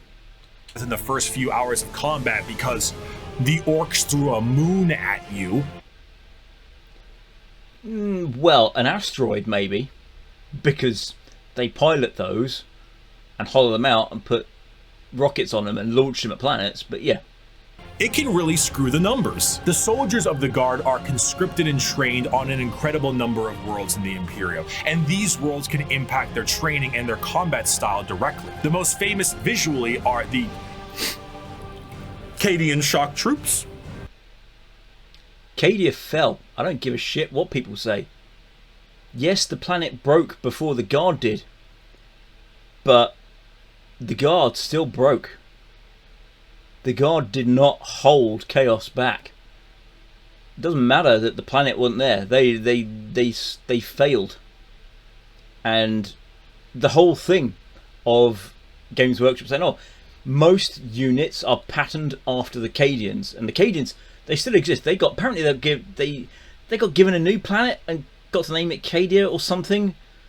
And in a recent thing, guys went back to a shattered part of Cadia. It's like, well, unfortunately, the Cadian, it's a sad fact, sure. The Cadians failed. They're homeless now. They are a spent force. There will not be more Cadians. The only Cadians left are those that were off-world or those that got picked up by the Crusade and left before the planet was destroyed. But other notable Guard factions, the Kriegers, include the gas mask-clad death corps of Krieg, the Rambo level of Cadian, there's Catchans, Catchan Jungle Fighters. Kadich. Those are the only ones you can play now. Games Workshop does not give a shit anymore. Those are the only ones you can play. It doesn't matter what you bring to the tabletop. You're either Cadians, Kriegers, or Catachans. Jungle Fighters, and the Iron-Willed Mordian Iron Guard are cool. Back when I was in school, I used to play second and third with a friend of mine, and his guard were the Mordians. My guard were the fucking Talons, because tank companies, yo. Iron Guard. This also helps them specialize against individual types of enemies. The Indigan Prefects are a special guard regiment that came from a planet. You can kind of kit bash those yourself, but it's expensive because you got here. This is essentially the Tempestus Scion body, and that up there is the head from Skitari, and then kind of standard Imperial Guard arms, standard Imperial Guard legs. I made my own. I can't show them now because I don't have an image I can quickly throw up on screen, but I made my own feudal, and so they've got those helmets but without the glow up the top, so they're just like literally just tin helmets on Empire bodies basically. Although what they call the steel helms now, I think, you know, the cities have seen them a lot. Them plus these helmets, Feudal Guard, they were their own thing until Games Workshop said no, they're not. They're Cadians, Kriegers, or Catchans, and I said fuck you, Games Workshop. Whose planetary governor, the leader of the planet, thought it was fun to collect exotic animals, which then crossbreed and then became the giant freight train-sized monsters destroying the planet. So the Indigan Prefects are specialized for big monsters. Hello, Tyranids. One particularly interesting officer in the Guard is the enforcement officer known as the Commissar, and they are one of the more visually striking. The Commissar, you can understand, you can tell what it does. He is the political officer. He's there to enforce loyalty. You will obey. If you do not obey, you will die. Because better to receive the Emperor's absolution and die than disobey and be a coward. members of a regiment. These are specialized Imperial officers and act as morale officers. But instead of singing songs to the troops and providing hot meals, the commissars are there to make sure that the members of the regiment continue to fight to the bitter end. If a soldier does not meet the standards of the commissar, the solution is simple. There are trillions of other soldiers out there. We don't really need you. Combat fatigue, headshot. This is something that's cropped up a lot in recent days in Warhammer 40k, in the setting of it, and that is the individual does not matter. To the wider Imperium, you are less than a number. You and all your friends and everybody in your town might be a number. You are nothing more than meat for the grinder or gristle for industry. That is your function as a human in the Imperium. You are there to do your job for 16 hours a day if you're lucky, get a bit of kip, and then go back and do it again, or fight and die in the guard, or if you're very lucky, get conscripted by a gang into one of the Navy's vessels. There, you only have to worry about getting killed if you actually go and fight another starship, or get refueling duty, in which case you will disintegrate on your way to refueling the engines. Fun life in the Imperium.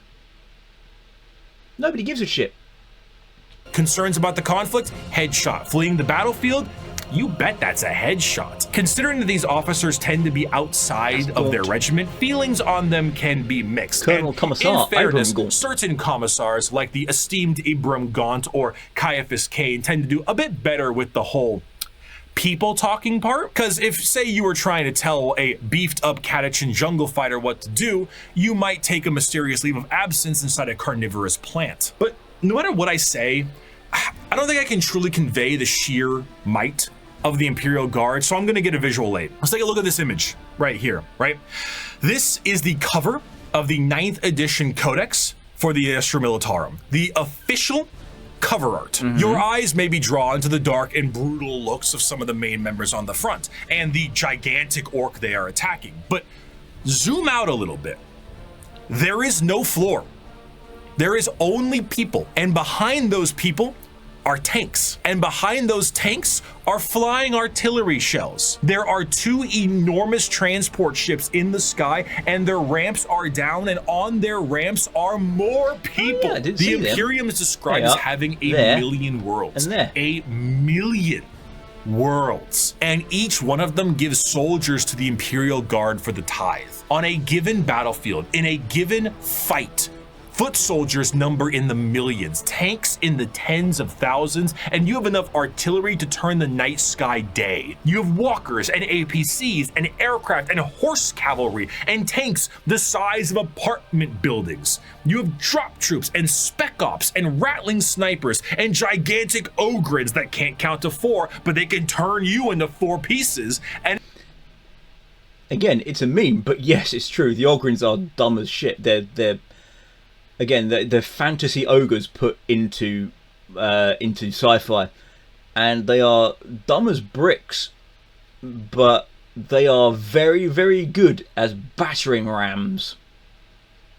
And it just doesn't end. Humanity is a horde army, but instead of a horde of bugs or rampaging orcs, it's a living wall of guns. At the end of the day, though he's been ferried through hell on a ship that's 10,000 years old to some godforsaken war-torn rock, though he deployed from high orbit with nothing but a grav chute, though he is one of 10 million men and women snatched from his homeworld to fight a war he barely understands, though he has been given a weapon that fires small suns and may annihilate him as he fires because the knowledge of how it functions has been lost, though his company is supported by tractor tanks that run on anything you can burn, though he wages war against the devouring hive hive mind, ravenous demons and hordes of hyper-advanced aliens with strange technologies and sorceries he never dreamed existed. No one will remember his sacrifice. There will be no records of his deeds, no glorious parades in his honor, and no remembrance of his name. All he will earn is a shallow, unmarked grave on a forgotten world untold light years from home. Yet, If he's lucky. for all this thankless sacrifice, a guardsman is a man, just like you. He has no millennia-old genetic engineering, no prophetic leader, no miracles of faith. He has his lasgun, his orders, and those beside him. He is the Imperial Guard, and he will hold the line. And if he doesn't, there's millions more who can. And will. In the end, the Astra Militarum, despite fighting for the honor of the Imperium, are their own form of a massive horde army, where individuality does not matter. They are merely numbers to the Imperium, and the vast majority of the conflicts they are sent to are attrition-based battles that gain virtually no ground, while countless millions die. Yet this makes them... I mean, the whole... You can go further into it, and you can say that the reason... Generally, they don't gain ground, they are a wall, is more often than not because the people in charge are hereditary generals. So they are the military commanders will probably be someone who comes from a military family and has not actually seen active duty, rather than someone who has actually seen duty and knows what's going on and knows how to manage the men. They are probably essentially nobles who have been like it was 100, 200 years ago. It was just like the people who are in charge are the people who are wealthy, the people who can buy those positions, those who are born into those positions, not those who know what to do with those positions. Those tend to be the people in charge of the Guard.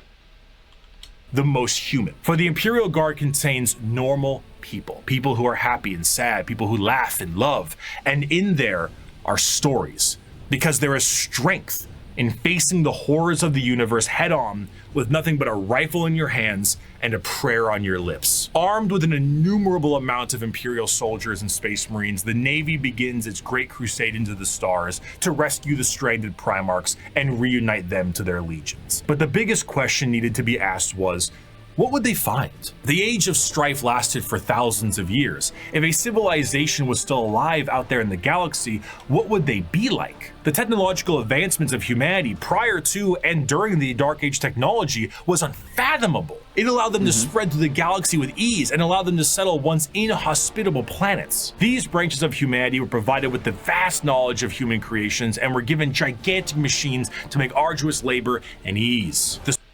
As previously mentioned, the STC, yes.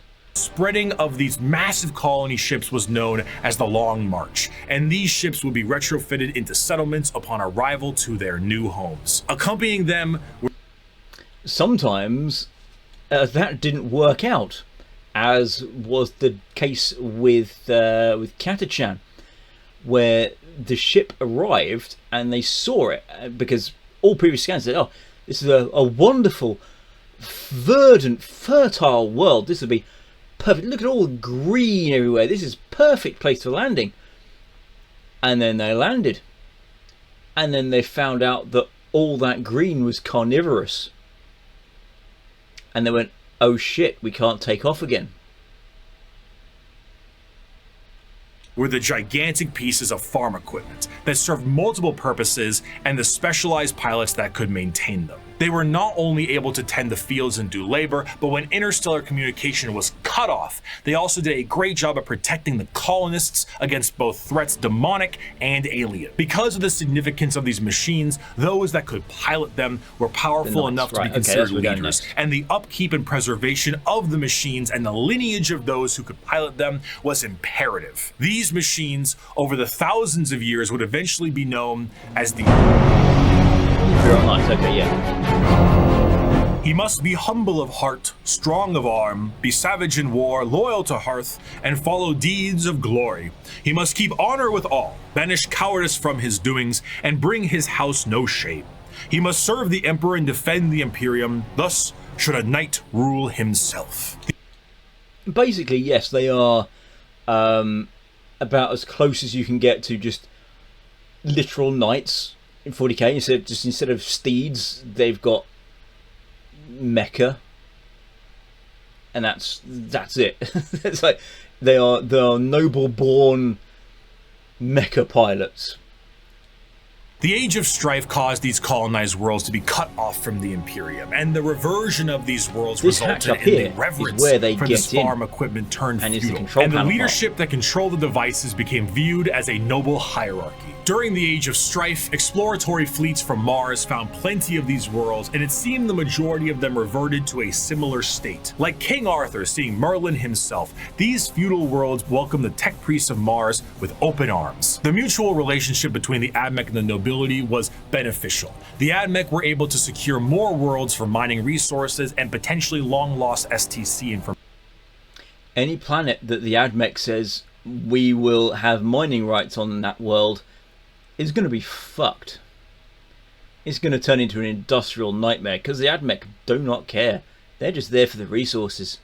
And the noble houses were provided with technological know-how and modifications from the Admech themselves. The suits became more and more specialized, and their history as mere pieces of equipment were lost to time. What was once a tractor became a killdozer, and the Imperial Knights were born. Unlike other military aspects in the Imperium, the nobility of the Knight houses remains just that, a nobility-focused feudal hierarchy that swears fealty to either the Mechanicum or to Terra. Like the Knights in our history, once they swear fealty, they can be called to aid their respective allegiance in the heat of battle. The ones that swear fealty to Terra are led by the High Monarch, while the ones with the Mechanicum are led by the Princeps. The ones with Terra might be sent directly to the front line of war, while the ones with the Mechanicum tend to be sent to protect the Forge world. And the heraldry of these houses is what you'd expect from a generic history of knights. Houses pledging allegiances here and there, your run-of-the-mill War of the Roses aesthetic. Except instead of ponies, you have gigantic death machines. These knights can't seem to be piloted by any old person, however. A member of the nobility of any given knight house must go through the ritual of becoming. This ritual involves them sitting on the device used to control the knight, known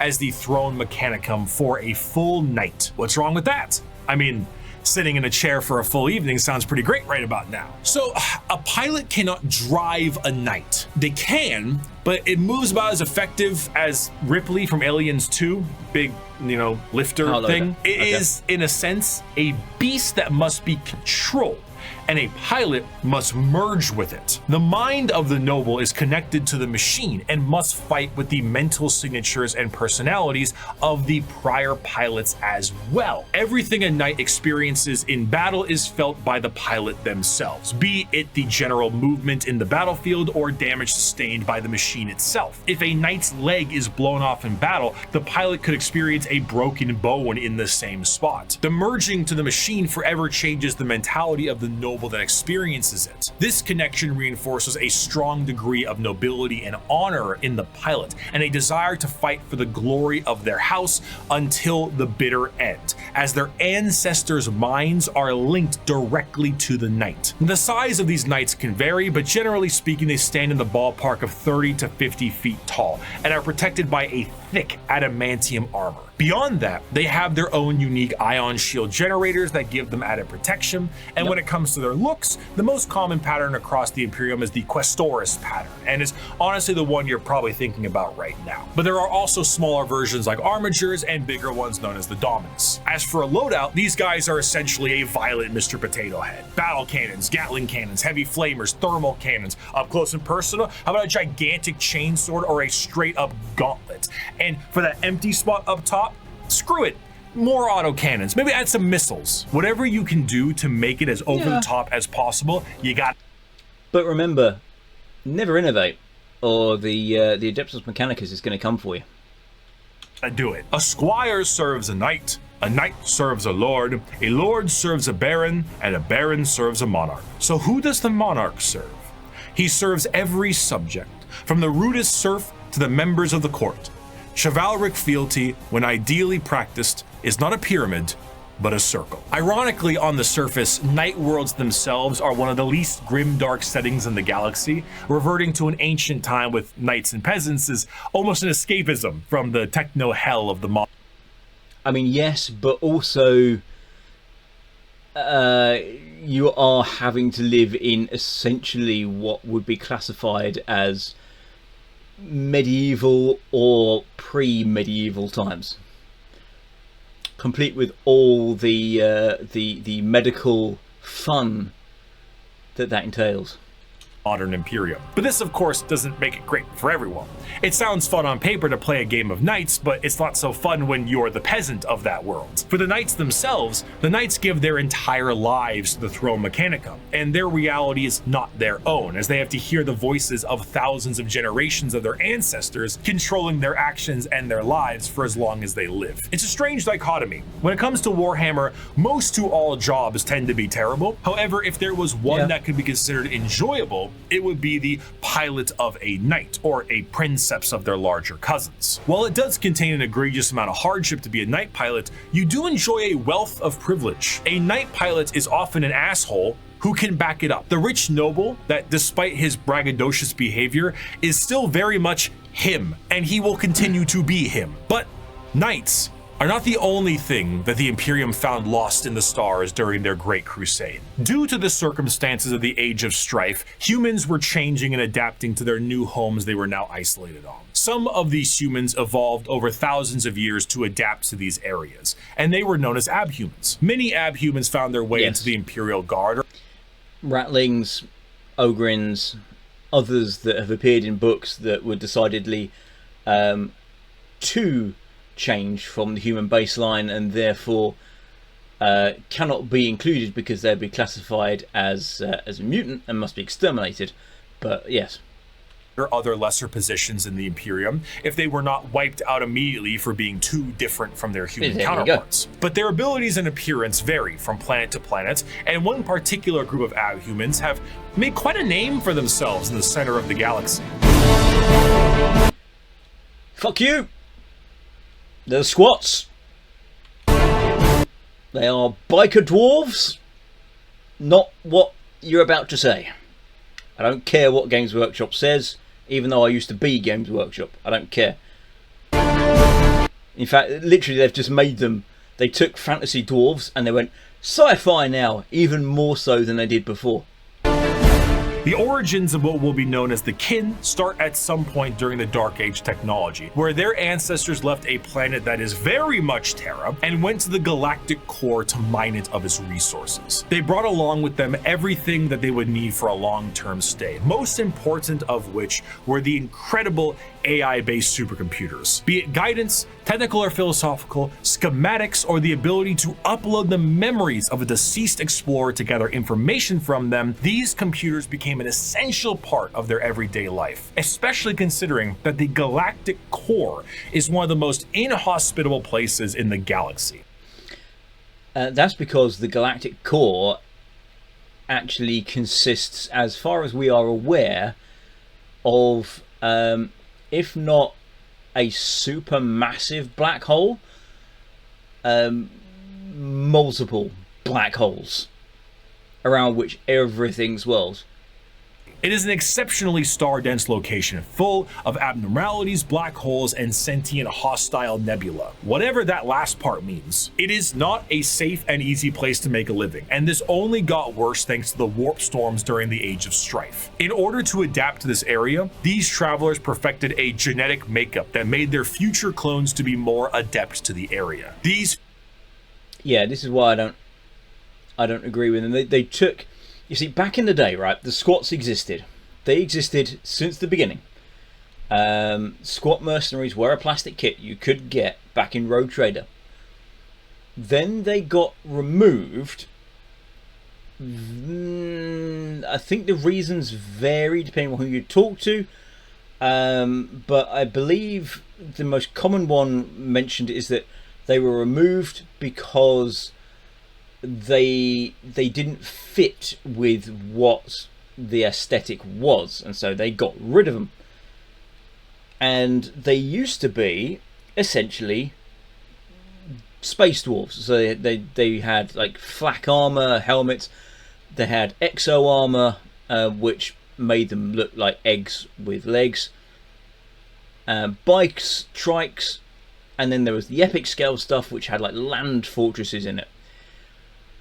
They were removed, and last edition we get the Leagues of Votan turn up, and it's like, hey, remember the squats? Hey. Well, these aren't the squats, by the way. The squats exist in Necromunda, but these aren't the squats. These are the Leagues of Votan, and they worship their ancestors, the ancestor gods. What are you talking about dwarves for?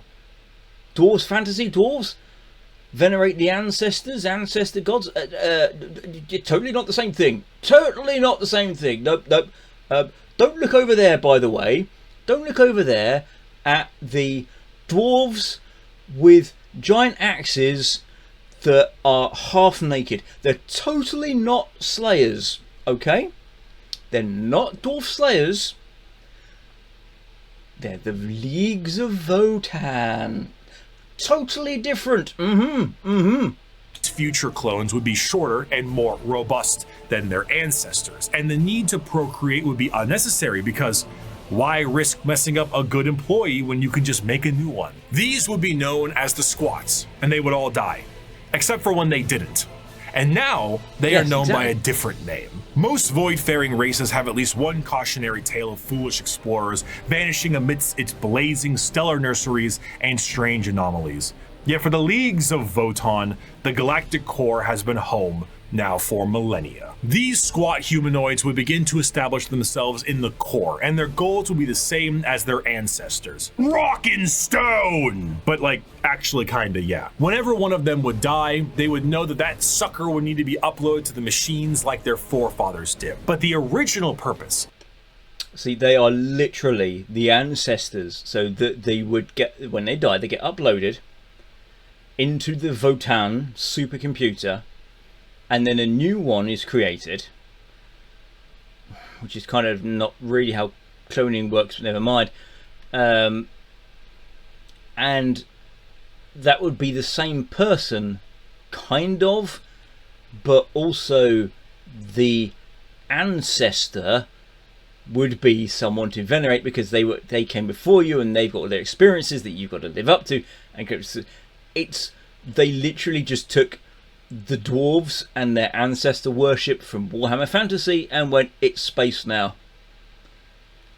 Of these machines was lost to time. What was once a technical resource for them turned into a ritual known as joining the ancestors. And the fact that they were clones at this point meant that the same copy of the same individual would be uploaded countlessly. The sheer overuse of these computers and the repeated uploading of redundant data has turned these once powerful supercomputers into your parents' computer after you installed LimeWire on it, and whose 50 Google Chrome tabs definitely contain information they will return to one day. So much corruption that these computers began to develop the makings of a personality of their own. These would be known as the Votan, and the kin, this dwarf-like abhuman of humanity, would revere them. The Votan still operate to this day, but the volume of corruption have made anything outside of their very basic functions highly unpredictable. They may not answer a question for centuries at a time, and if they do provide an answer or it's kind of like deep thought.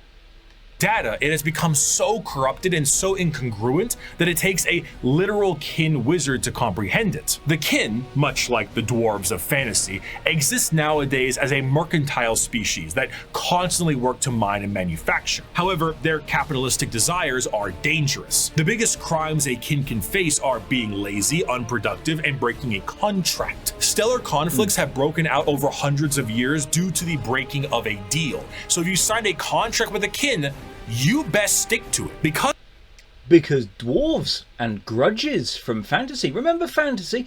What Total War Warhammer 3? Oh, that's popular. Dwarves are popular in there. Yes, and they have grudges and ancestors.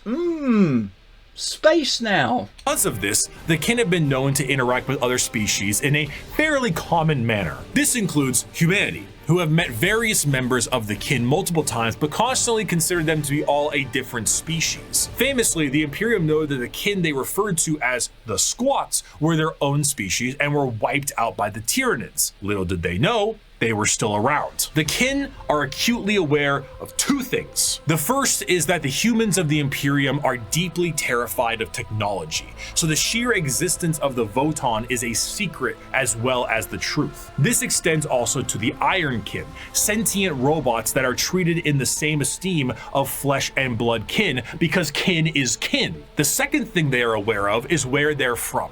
They are fairly confident that they are from Terra, and they know that if this secret was to be known by the Imperium, that the Imperium might want to take ownership of them and everything they've built. So, well, more likely they would wipe them out as being too abhuman, destroy all their artificial intelligence, all the Votan as well. They would be smashed into a million pieces. Any STC tech they have would be confiscated, and then their worlds would be claimed for the betterment of greater humanity. So the more alien they are, the better. Now, this sounds fine and good, right? What could possibly be wrong with these guys besides the hyper late stage space capitalism? Well, we have to go back to their creation. The kin are an entirely clone-based race made from the computers that are exceptionally difficult to recreate. These machines, the Votan, are becoming more and more unpredictable and derelict. If anything were to happen to these machines, it would be a twofold ending of the kin. New kin cannot be reproduced, reducing their numbers, and the existing kin would have no further purpose, because the end that awaits them would be non-existent. The horror of the kin civilization is that the entire purpose of their lives is to do the best they can at their duty and upload all they know to the Votan, their ancestor cores, join their ancestors. But doing so is actually the thing that is killing these supercomputers in the first place. The ancestors were dead, but through the first truths their legacy continued. And though their eyes had shut long ago, indeed the ancestors were watching, not with a gaze from eons gone, but with the eyes of every living kin. Each generation was the embodiment of the ancestors cast anew by the Votan. The galaxy changed. Stars died, planets were destroyed, and civilizations fell. But as long as the Votan endured, the ancestors still lived. Which is an interesting thing to raise with them. If they are all clones, and the soul is real, do they each inherit the soul of the one they are cloned from? Do they get new souls? Do they have no souls? Are they basically organic Necrons? Questions? I do want to end this last bit with an enjoyable quote from one kin. As you may have assumed, the Leagues of Votan are space dwarves with a corporate sci-fi motif, but they are still very much dwarves. They're squat, they're strong as hell, and they hold serious grudges. This time it's just more about your contracts than anything else. And so because of this, they might treat most things about how you would expect a capitalistic dwarf would treat things. You misunderstand, human. I am not here to debate. I am not here to compromise. What you see as yours, I am taking for my kindred. You want to bargain? Torek, unholster our means of negotiation. As the Great Crusade continued, humanity would find their missing Primarchs, reestablish the locations of all of their various worlds, and finally reclaim what the Emperor was always hoping for. But eventually, all the Emperor sought to build would be his undoing. His original attempt to have all of the Primarchs lead his great armies and usher humanity into the better ages would end up crumbling down. And you can thank Erebus for that. We will learn about how the Imperium backslides and the horror of the modern day of 40k in part 2. I will see you very soon. Thank you so much for watching. We will see about that. Well, that was Bricky. I managed to double the length of that by yapping. So I'll end it now. Have a nice day, everybody.